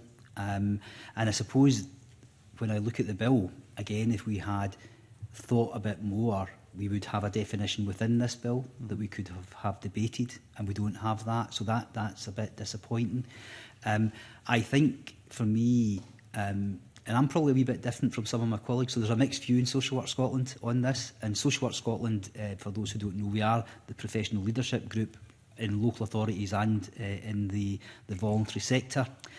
Some people feel the definition should be incredibly wide, others not. I think where state intervenes, I feel a degree of comfort around those statutory definitions about looked after. I have a local member who challenges me every year about the term when I, in my annual report, talk about looked after children. And she says, but our care experienced children don't like that. And I say, I know, but actually they're a group that I can tell you about because we've got a specific duty under the Act in terms of Section 17. It defines what looked after looks like. And actually, even within that, it gives you a bit of range. So you can include children who the local authority has placed in kinship care. Not all of those children, because if you get a residence order, you no longer become looked after. But at some point, you have to recognise that. So I think, again, this is probably one of the most complex issues that you as a committee might have to think about. How do you satisfy all of those young people that you met last night? How do we satisfy those 5,000 people, those voices from the care experience community who spoke to Fiona Duncan and the Promise team during the development of their report, that we get a definition that everyone can agree to? It will be difficult, but it is something that we should absolutely attempt to do, provide clarity, but do that in a way that's quite simple, and I think that's a real challenge. John, thank you. Thanks, Convener. Thank you. John Mason. Thanks very much, Convener. So maybe, Ms Wilson, yourself, money we're going to talk about, and profits and things like that, and you tell us that we should learn from the Welsh experience. So can you tell us what you think we should learn from the Welsh experience? Well, the proposals in Wales are different, obviously, to the proposals in Scotland. However, they are further ahead in terms of implementing those proposals, and so I think that there is potential learning as those proposals are implemented. For example, I think they took into consideration how many providers might potentially leave the market as a result of the proposals being enacted, and we might want to think about what the reality of that looks like in terms of thinking about how that might play out in Scotland. Has that started happening in Wales, or? My understanding is that the legislation comes into effect next year. So it's still too early to tell, actually, even in Wales? At this point, yeah, but they are further ahead with the development. And am I right in saying that they're a little less strict on the fostering agencies because we are saying only charities, whereas they're a bit more strict on the residential care? Is that kind of broadly? Broadly speaking, yeah. They're, and the situation in England is different again, so we're seeing kind of 3 variations across the country of this. I think the definition of profit that they're using that was my next question, yes, on you go. Might be helpful as well, because I think we need to be really clear about the difference between profit and profiteering, because profit in itself isn't necessarily bad if that profit is being used to ensure that young people have good quality experiences and outcomes, if it's used for staff remuneration, staff training, the provision of high quality environments, for example. However, if that profit is being used not for those purposes, then that's where there would be a concern. And at the moment, our focus is on children's experiences and outcomes, and so if children were having poor experiences, if their health and well-being needs weren't being met, for example, and that was because of a lack of finances, if there was no food in the house, if there was a really poor environment, then that's where we would take action, but it would be directly related to children's experiences and outcomes. And this is a question I've asked other people and they couldn't answer me, so I don't know if you can, but is there a broad line to say that people in private sector residential care get poorer care and people in the public sector or the voluntary sector get better care? So you'll be aware that we grade services and we publish those grades, and broadly speaking what we see is that the voluntary sector is performing slightly better than the private sector, and in turn the private sector is performing slightly better than the public sector. However, with that said, we're seeing the gap across that closing over the last few years, and so there's not a huge difference there currently. I mean, that raises a whole lot more questions for me, but I'll not maybe go down that route at this point. Okay, I mean, maybe I can ask the other two then what they think about profit and this profit and profiteering. And I mean, I don't know if you heard the last session, but you know, even without making a profit, if a lot of the money goes to the management and the people at the top, and less money goes to the people at the bottom, that wouldn't be a profit as such, but it might be a misuse of resources. So, I mean, how involved do we as the public sector or the state or whoever, councils, do we need to get involved in this kind of whole question of profit, finances, how the money is used? Ms Allison? I think we didn't have a specific response on this point, given that it doesn't really fit specifically within our role. Apart from, I suppose, to highlight the concerns that I know other people have expressed about impact of, if this became legislation, impact that might have on services closing. But I suppose one of the points that we see in our data is that there are higher turnover levels, for example, in private providers than you see in other providers.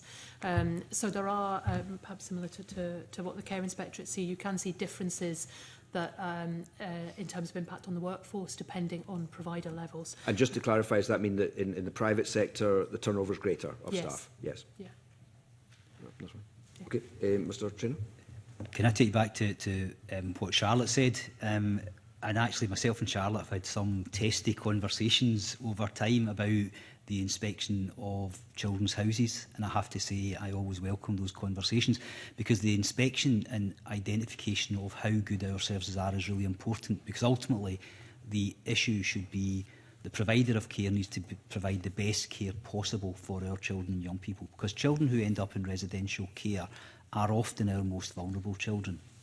Now, the difference, and this is where myself and Charlotte have had our discussions, the providers in the independent sector, and the independent sector, I include the not-for-profit and the for-profit providers, can say no to a child. As a local authority, I can't say no, and that can often present me with real challenges about how do I provide a safe care package for that young person in one of our houses, how it impacts on the other young people, where an independent provider can just say we're not accommodating that child, John. So the needs of the kids in the public sector are greater? They're different. They're not always greater, because our voluntary sector and independent sector meet the needs of some very complex children, but they can better match. So then I look at the profit, and I've got a real challenge about this. I think what we need is ultimately financial transparency that tells us what the costs of care are, because the costs vary greatly across all the providers. So what I'm particularly keen on is ensuring that the public pound that's spent on the care of the child, as much of that public pound goes to the child as possible. And that's a challenge across all of our providers, and, I'm putting that out there. Local authorities might say to me, John, keep that under your hat.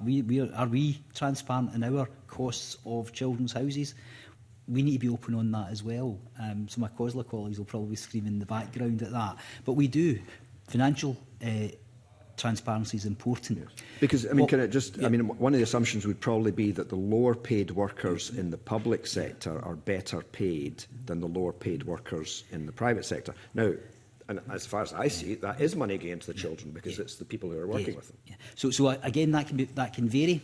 So actually, I don't think we have that data yet that tells us, and that's why the transparency is really important. So I do occasionally sit down with my team and I'll put a wee spreadsheet together that says, how much does Renfrewshire Council pay for our residential children's workers? How much does Glasgow City Council? How much does Inverclyde? And I generally do it for an NHS Greater Glasgow and Clyde provision because they're my neighbouring authorities. But I also look at providers like Kibble and other independent providers in our area. And the rates vary.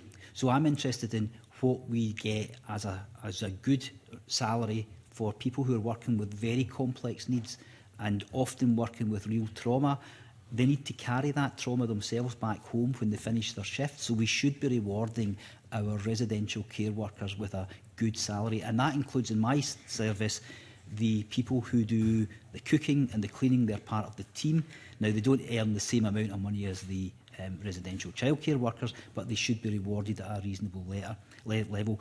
One of the things that I think we don't know currently is, and Charlotte's organisation probably has this, and we've not asked for the data yet, and we probably need to, how many providers are not-for-profit residential care providers, so for example Kibble or Aberlour or Action for Children, and how many are independent providers in the for-profit sector, and see what the balance is, because that will then allow us to understand if we make a change around legislation which looks at limiting profit, are we going to create a disruption in the market? And I don't know that. So in Renfrewshire there are 22 children's houses that are not operated by the local authority.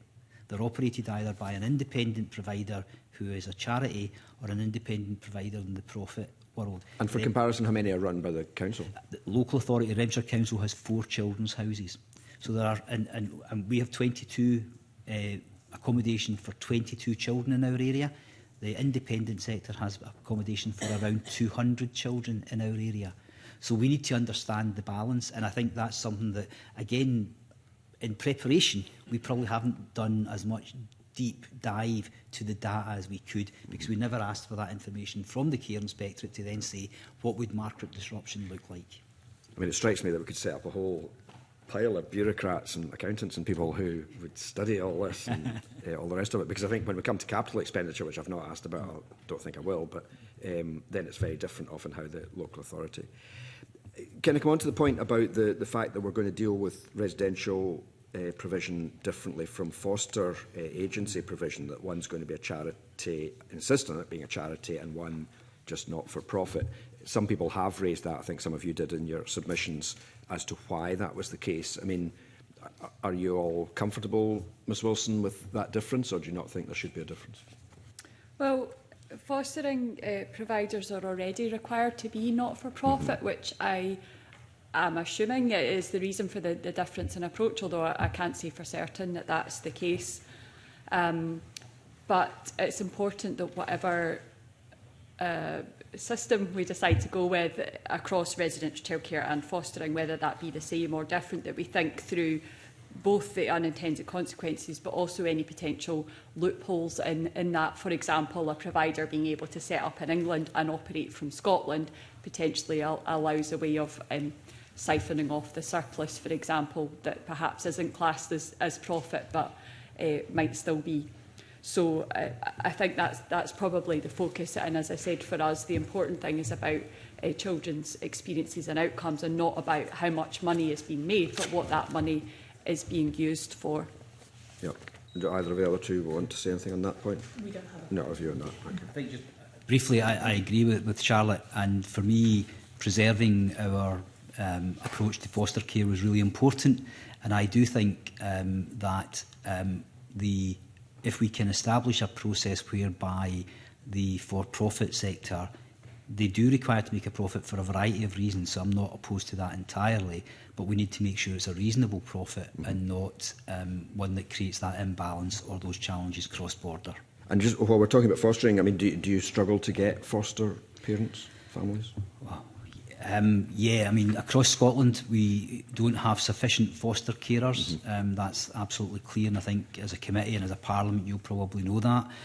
We ran a national campaign earlier in the year in partnership with the Scottish Government. The response to that was not particularly great. I don't have the exact numbers, but there were many areas, or local authority areas, who had no inquiries. I think that asking individuals to consider themselves as foster carers is an incredible ask, because what you're saying to somebody is, can you look after some of Scotland's most vulnerable children? You're not always sure who you're going to receive as a child in your care. And to do that, you're going to have to go through a really comprehensive assessment, and that's right, because we need to make sure that those carers are able to meet the children's needs and don't present difficulties. So actually volunteering to even start the process is quite a jump. We need to do more, because it would be our preference. And I think from a social work perspective, my preference is we support a child to live with their birth parent wherever possible, where it's safe to do so and meets the child's needs. That's our first part of their statutory duty. If the child can't remain with their birth parent or parents, then we should look at kin and make sure that the family have that opportunity to come round and support that child. I then do have a preference that we would like to give a child an opportunity to live in a family, so you then look at foster care. However, some children tell us, actually, if I can't stay with my mum, my dad, my granny, I don't want to be with another family, I want to be in a residential house. So we need to have that range of provision. Fair enough. But if I was able to make an appeal through this panel and committee today, please encourage people in your areas to consider becoming foster carers. It's a really important role, and we need more of you. Okay, good advert. Thank you. I'll back that up. And my final point then is just the financial memorandum as a whole. I mean, you've been asked specifically about advocacy and different things, but the three big bits of the financial memorandum are extending aftercare, the advocacy service, and paying the chairs of the hearings, which I'm not touching on. We'll assume that figure's fairly fixed. So, I mean, again, you know, the committee, we're going to have to write a report. What are we going to say in that report? Are we going to say that the financial memorandum is definitely too low? Are we going to say it should be double or 3 times? Or are we just going to say we don't know what the costs of all of this are going to be? Ms Wilson? Yeah, I think for us, you know, we would need more clarity to be able to understand whether the financial memorandum is accurate for us as an organisation. Obviously, we can't speak for other organisations. But so you're not saying it's horribly inaccurate, we're just saying we really don't know? Well, there's a lot of clarity required around what our role might be in some of these proposals. For example, in relation to the foster care proposals, if we're asking fostering agencies to re-register, then there will be resource implications for us there. If we would have a role in the financial transparency or profit limitation of residential childcare, then there would be resource implications for us there. We might be required to revise our methodology. We might need to recruit additional inspectors or provide inspectors with additional training. We're not talking megabucks in any of this, are we? Well, it depends on what would be required of us, but whatever is required, there will be resource implications for us as an organisation, or we will have to stop doing other work, because obviously we've only got a certain number of people and we can't necessarily do everything. Okay. Ms Allison, do you have views on this bit? Not in relation to the areas you've highlighted, but I think if the registration of foster carers was to be something that the SSE was considered for, then I think the part of the financial memorandum on that it probably doesn't necessarily reflect what we think it would cost if we were to register foster carers. Quite a big challenge. And Mr Traynor, to finish. Yeah, I think I would agree with the earlier panel that it's very difficult to give an exact figure, and actually I'm sitting here wishing I'd done a wee bit more work. So one of the things I thought about was every year we produce the Scottish Looked After Children statistics, and we report them to a whole range of bodies. I hope they do come to Parliament in some shape. They are a Scottish Government document. based on a census taken on the 31st of July every year of children who are in formal looked after situations, so under that definition of section 17. Those numbers have decreased over a number of years, but if you go back 10 years, we were probably sitting in the high teens, could be 19, could even have been 20,000 children in Scotland who were looked after. This year, I think we're down about 12,000, just over 12,000. I don't have the exact figure to recall. So that gives you a bit of a potential notification of the number of people who go through the care system. Yes. And but there are given that we haven't got definitions, given we haven't got definition, but actually those are the looked after yes. that we already have a definition of. So actually, there are potentially that number, but there's in and out every year of children who become care experienced and then leave care. And then for each one, reasons. I mean, we don't know how much we don't know. We don't know how much it's going to advocacy, cost. are we? That's the problem we have in Social Work Scotland. So maybe it's impossible to have a financial memorandum. I think it could be better guessed. Okay. I suppose that, and better estimated would be my view. Okay, well, that's a good line to finish on. Thanks, Convener. Thank you. Jackie Dunbar. Thank you and good morning, panel. I'd like to maybe discuss the views that's been given regarding the single member panels for children's hearing.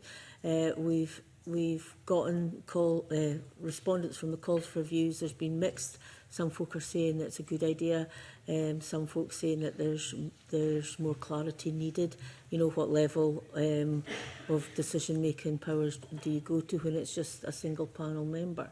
The Social Work Scotland have said in their response that there's a general anxiety across their members about the proposed single persons panels.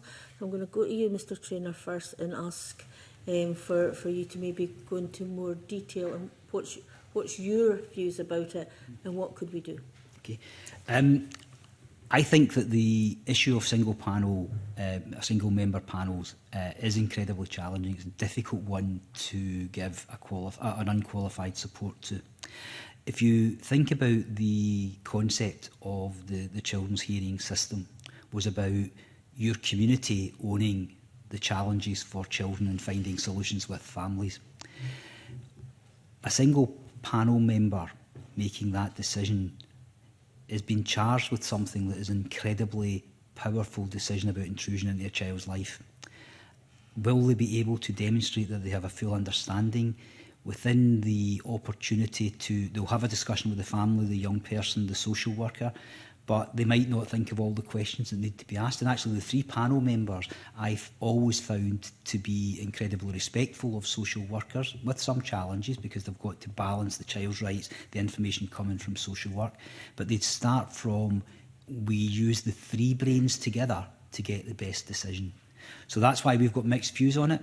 I think there might be occasions where if I was a young person who was going through the panel system, I would prefer one individual to be the person making that decision. Even on a procedural bit at the very beginning? Even on a procedural bit at the very beginning. So I think there are some challenges around that. Okay, thank you. And Ms Alison, have you got any views?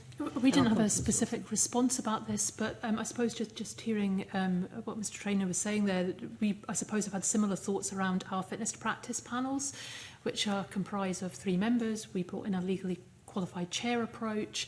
We didn't move to a single member decision maker for the points you've raised, but we do allow the legally qualified chairs to make procedural decisions earlier on. So I think just an observation that we probably have some learning that may be helpful for the children's hearings system. Ms Wilson? We believe that the introduction of one-member panels has the potential to be a useful addition and potentially expedite decision-making. However, we believe that the focus should be on the skills and knowledge of panel members and making sure that they have a trauma-informed, child-centred approach. So a soft maybe then, yeah, depending on each individual case. And I'm getting nods from across the panel, so I think that, you know, is that a view that you all share? It actually depends on each individual child. I think it was really interesting that Marie's indicated that the SSSC already has a potential model that is worthy of more exploring, and I think that's something that we should certainly look at and see where we can learn from within the system to better inform the rest of the system. Okay, thank you. Willie Rennie. So, Mr Traynor, your organisation has been quite critical of the confrontational and not child-centred approach of the children's hearing system. Now, Sheriff Mackey has said some, I think, similar words and has indicated that he would like to see a change of culture. Do you think that's enough? And what more needs to be done if it's not? So it's interesting because I told you I think that children's panels are generally respectful places, and I think we have lots of hearings every single year that are very respectful, but we also have high numbers, and we get increasingly reports from our frontline social workers who tell us that children's hearings can be very, very difficult experiences where they're exposed to, and the challenges generally come from families who are distressed because we're interfering in their lives in a way that they're uncomfortable with. I don't think that they deliberately set out to make threats towards staff, whether that be schools, health visitors, teachers, social workers, but they're distressed. Sometimes staff feel they're not protected in that environment by the chair of the children's hearing or the children's reporter, and that's one of the challenges. We need to look at how we can try and take out the conflict. So I think the way that we present the grounds of referral could be different. And I think that would be an improvement if you do some of that in a procedural hearing that perhaps doesn't have the child there. The idea that parents who come into a room where their child's been removed from them, perhaps at birth under a child protection order or a child protection order in the community when the child's under the age of 5, that's an incredibly difficult thing to experience. And then you get asked, do you accept grounds, and those grounds are listed in a particular way. Any parent, I think, would respond to that in a distressed manner, and that distressed behaviour sometimes manifests in aggression or anger towards professionals. So I think we do need to try and do something different around how we get those procedural bits dealt with in an earlier stage, and then create an opportunity where the forum of the children's hearing and its whole principle was about that open dialogue and problem solving for the child. I don't unfortunately have the solution, I wish I did, but I do think it's something we definitely need to address.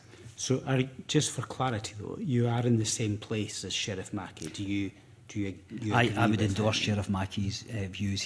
I think he undertook a very in-depth discussion, and he considered a range of proposals for children's hearings, which in general I would support. Okay, that's fine. Anybody else want to come in on that? Just to add that whilst we didn't have a specific comment on this, just going back to our fitness to practice panels, one of the reasons why we introduced legally qualified chairs into that process who are paid more than other panel members was to address some of the issues that Sheriff Mackey included in his evidence about having somebody that has the skills that is chairing a panel helps address some of the consequences of the, I think you've described there. So again, there may be learning there. Any? No. Okay. My second question was about grounds, but I think you've given me a bit more detail on that. Is there anything else you'd like to add on the grounds issue? Yeah, thanks, Mr. Rennie. I think that the issue about grounds is, unfortunately, we write legislation in a very formal way, which doesn't fit with what it's like in the community. And then we have a process of asking, do you accept or not accept the grounds of referral, and then there's processes to go through. So I think that we certainly need to understand the risks and dangers that our children are facing that result in them appearing in front of children's hearings.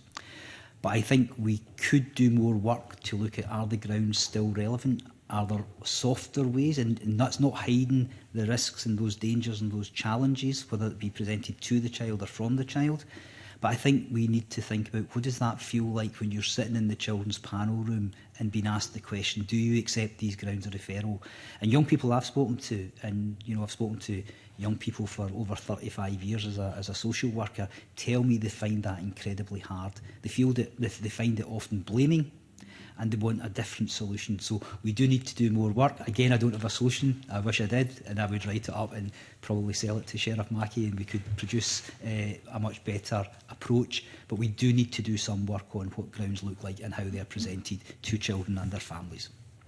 Can I just ask a final, more general question? And it's really following up from the convener's questions at the beginning.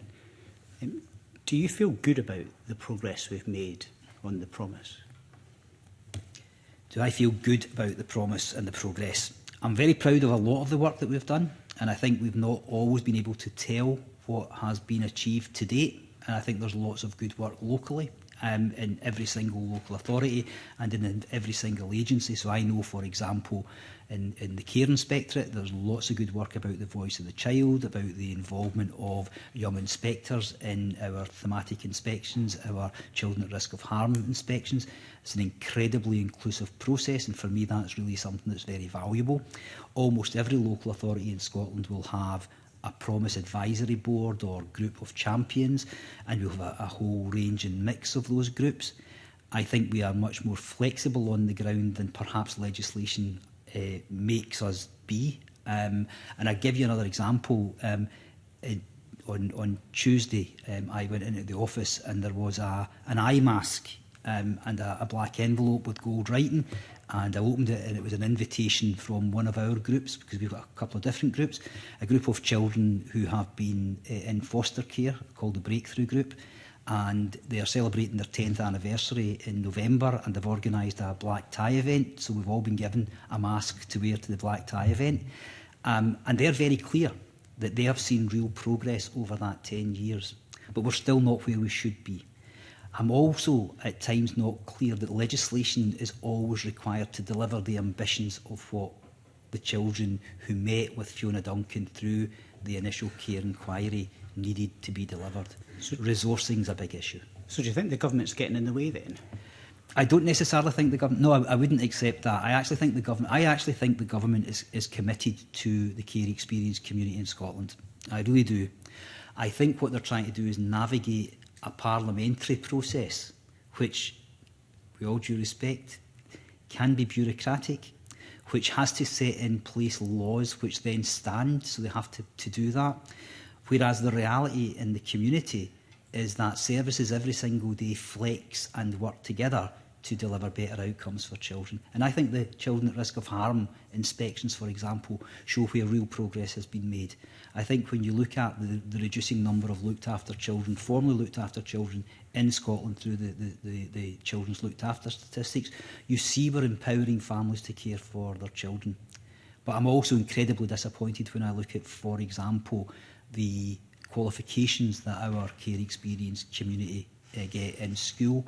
I'm disappointed when I look at how many of our adults who are involved with alcohol and drug come from a care experience community, and I'm concerned how many of our care experience community are in prison at some point or in conflict with the law. So we've not done enough. I don't think the government's standing in our way as a barrier, but we could do better if we all worked to get the solutions that we require. Anybody else? I mean, I suppose we're pleased that we've made progress around areas that we have specific responsibilities that were highlighted in the promise. Similar to what you were saying, when you hear some of the things that have been embedded in our organisation, result of the promise being spoken about and coming through in the work we do, that's really good. But what we've seen and is in the Audit Scotland report are challenges around delivering the whole ambition of the promise. And we have a big concern around the workforce and resourcing for that. Charlotte? My answer would be yes, I am proud. I think as an organisation we've made a lot of progress towards keeping the promise, and we're really committed to that. And as I said earlier, we see a sector that's really committed to keeping the promise, and that's reflected in the way that the grades across the sector are coming up over the last year or so. There is definitely still a lot more work to do, but we always knew that this was going to take time. You know, we're looking for significant changes in a very complicated landscape that's you know, experiencing resource limitations. So that was never going to be easy, but I think progress so far has been good. Pam Duncan-Glancy. Convener, good morning. It's just the afternoon. Good afternoon, and thank you for the information you gave us in advance, which has been referenced a few times, but also for the answers this morning. I'd like to start, if it's okay, with Social Work Scotland's submission to the call for views that said that members had almost universally struggled to understand the difference that the inclusion of IJBs as core duty holders in children's services planning will make. So can I ask John Tenner, if it's okay, can you tell us a bit more about that? And can you reflect a bit also on some of the discussion, that the questions I put this morning to others about the need for a joined-up provision for children and young people? You've highlighted a lot of concerns around prisons, around housing, around... So can you tell us why the IGB solution isn't necessarily a helpful one? Thanks. That, again, I think is a really interesting bit, and this is where I might be critical of Parliament. So Parliament has legislated that we require a number of plans at different stages. And actually, I think there are times where those plans don't exist comfortably with each other. So if you go back, one of the fundamental processes that Parliament agreed a number of years ago was the Community Planning Partnership being central to all of the delivery of all of our services. And then we bolt on top of that the need to deliver a children's services plan. We bolt on top of that a community justice plan. We bolt on top of that an IGB strategic plan. We bolt on top of that a local authority council plan. So all of these plans have to try and relate. Corporate parenting, we talked about corporate parenting earlier, a corporate parenting plan. So I think what we do again is we add to the clutter. But specifically in relation to the IJBs and why we as a professional body had concerns and our members had concerns, the IJB is a part of two bodies. It comes from the two bodies. It comes from the National Health Service, the National Health Board, and it comes from the local authority, who are the two primary partners around the Children's Services Plan, alongside other partners, Police Scotland, the Care Inspectorate, the Children's Reporter, the Children's Hearing Scotland. And actually where it works well, those planning partnerships come in, taking the other body, the IGB, which almost is a delegated down body from the Health Board and from the local authority. I think you add confusion. I don't think it adds clarity. Somebody mentioned earlier the National Care Service Bill. I think it's almost a hangover from that. They needed somewhere to put the IGBs in as key partners. Now, that doesn't mean to say that IGBs do not contribute to the Children's Services Planning Partnerships, because in a number of local authority areas, the IGB, children's social work and a lot of the care services are located within the IGB division. They've been delegated there, so they will be part of that. In my own area, the IGB does not have children's social work delegated, but the IGB are key partners around the strategic planning partnership. If we introduce a legislative basis that says they must be, you put in another block. So at the moment we need to report our plan to the local authority, to the Health Board and then on to the Scottish Government. You will then have an earlier bit about it needs to also go to the IJB, to then go to the Health Board and to the Council. What happens if the IJB has an incredibly different approach to how services should be delivered from the Health Board and the IJB and the Scottish Government? It just opens up for me something that becomes a bit unmanageable and doesn't necessarily deliver benefits and outcomes being improved for children and young people. But if they did have a different approach, would it not be highlighted if they were part of the process, as opposed to having the different approach and then it being disjointed from the rest of it? It would absolutely, but it would be caught in the current planning processes. So currently in almost every single local authority area, children's services planning partnerships will have colleagues from the IJB, professional staff from the IJB attending those planning sessions. They will use the data from their strategic plans. They will bring that in. I just feel there's a confusion about where authority for decision making sits.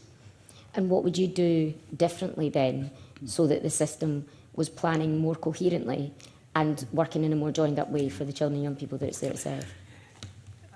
Many years ago, I heard a quote. I'm unsure where the quote came from and who made it. It was a bonfire of quangos. Actually, I think we should have a bonfire of plans. We should revisit where these plans are required. We should go back to what does good community planning look like. We should ensure that our good community planning covers off all of those groups within our community that absolutely need to be considered. Children will always have a special place, I think, for local authorities and for health services. So we should concentrate on how we make sure that there is one plan. And if you think back many years ago, we did talk about one plan for a child. How about one plan for for Scotland's children through their local authority and health board? And finally, on this particular line of questioning then, The Audit Scotland report this morning said that the CSPPs, there was no, I'll just get the exact quote, there is no formal mechanism for CSPPs to be held accountable specifically for delivering the promise. So in your reimagined future, how would you hold them accountable? So actually, I think it's very difficult. So whilst every local authority and health board is required to produce a children's services plan, I'm not sure what the sanction is if it's not produced. So how do you already deliver on those plans? I think that the review of plans is very different across Scotland. So every single area will choose their own and should have the right to produce the plan. I haven't read that particular section of the Audit Scotland. As I said earlier, I scanned it. I would like to see their evidence. And I can assure committee that when we submit our children's services plan, and there'll be new children's services plans going into the Scottish Government in March, April of 2026, Scottish Government officials review every single plan and give feedback. And if the promise is not mentioned in those reports, I can guarantee you that will be in the local authority feedback. Okay, thank you. Appreciated. Can I ask you, Charlotte Wilson, what your view is on this as the scrutiny body, I suppose? Absolutely. We believe that if these changes lead to a more joined-up approach in terms of delivery of support for children experiencing care, their families and carers, then they may have a potential positive impact. However, what we know from our inspection evidence is that regardless of structure, there's a mixed picture. However, within that, leadership and engagement are important. So, for example, we might carry out a strategic inspection in a fully integrated area and see some good outcomes in some areas that would benefit from improvement. However, we might also go into an area where children's services are not integrated with health and social care and see some very good outcomes, and that varies across the board. There's no clear pattern in terms of that. So would it be fair then to say that you're structurally agnostic? Yes, okay. That would be a fair summary. Okay, yes. And in that case, then, how would you answer the question I put to John Traynor earlier, which is where it isn't working, what do you think is the solution? So what we see making a difference is those bits around leadership and engagement. So that's where we see the potential for change. Okay, and as part of the scrutiny work that you do, Audit Scotland also kind of obviously spoke about the Care Inspectorate. One of the things that they picked up on was that the scrutiny bodies, for example, the Care Inspectorate, sorry, I'm looking at this so I can get it exactly right. The Care Inspectorate has a well-developed work programme to support the promise relative to others, such as the Scottish Housing Regulator, whose work is compliance-based. Do you think there is any need or scope for other regulators to have any further duties or roles in helping deliver the promise? I think in relation to regulation, the main thing that the promise was calling for was a more joined up approach, and it spoke about the need for holistic frameworks. But essentially what I think that means in practice is people experiencing a more joined up approach and our approaches to regulation feeling better coordinated for people. And I think that as an organisation, we've undertaken a lot of work with organisations like the SSSC, Education Scotland and other regulators to take steps towards that. I think there's still more work to do in that area, but as I've said earlier, progress towards this was always going to be incremental. I'm not sure that a holistic framework, one framework across regulators would be of benefit, because we obviously have different roles to play, but I do think that a joined up approach is of benefit. And do you regularly sort of evaluate yourselves and how you're working in terms of that joined up approach? Absolutely, yeah. You'll be aware that we've got a really clear plan towards keeping the promise as an organisation, with a number of key work streams underneath that, and those reports on progress towards that go to our senior management team. Do you work with other regulators on it specifically? Yes, in relation to the relevant work streams, yeah. Okay, thank you. Do you have anything to add, Marie-Alice? No, I don't know. Okay, thank you. Thank you, Convener. Thank you. And Miles Briggs. Thanks, Convener. I wanted to ask a question in relation to the register of foster carers. And I know, Alison, Marie, you mentioned this earlier on in the session, but in the response to the committee, Social Work Scotland have said that the register had the potential to create additional tasks for agencies and local authorities. And the Care Inspectorate and others highlighted the need to ensure the register did not exacerbate the decline in the numbers of foster carers, as you've touched on, John. So I wanted to ask what assurances the witnesses would seek to how that register will work in practice. Young people last night, I think, were quite interesting in what they would see this doing, firstly in terms of tracking people moving across local authorities, making sure that training was documented. But actually, all of the young people I spoke to last night said it's an opportunity to put good practice and really, you know, a register where you're celebrating foster carers. So I wondered what your views were on that and how the government could maybe improve the proposals as they stand. Maybe bring you in, Marie. Thank you. We have a specific interest, I suppose, because I know a number of organisations responding to the earlier consultation on foster care had suggested the SSSC as being a body that could run a register. And in some ways we have infrastructure and experience around running national registers, pre-existing links with local authorities. But I think there's a sort of fundamental question about what is the purpose of a register if it was to be the SSSC that was tasked with that role. Because for us, we register groups of professionals. We require them to comply with consistent national standards, to be qualified, to undertake continuous professional learning. But we also make independent decisions on their suitability to practice. We look at any concerns about their ability to practice whilst they're on the register. And I think that concept of forming a professional identity and being a professionally regulated workforce.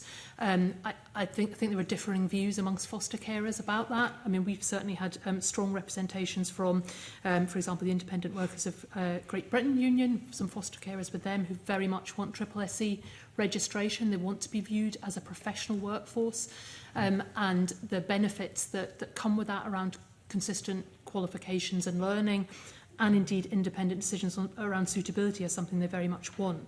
Obviously, that is not what is in the legislation in the bill at the moment. And I think if it was to go down that route, there's a lot more work that would need to be done to consider it. But the first point is actually, what is this register trying to achieve? Yeah. Anyone else want to come in on that point? No, I actually agree with what Marie was saying there. I struggle to understand the purpose of the register, and if I struggle to understand it as somebody who works in the system every single day, I suppose that raises concerns for me, it raises flags. I think that there are potential concerns from government about, you know, and you mentioned yourself, some of the young people talk about foster carers moving across local authority areas.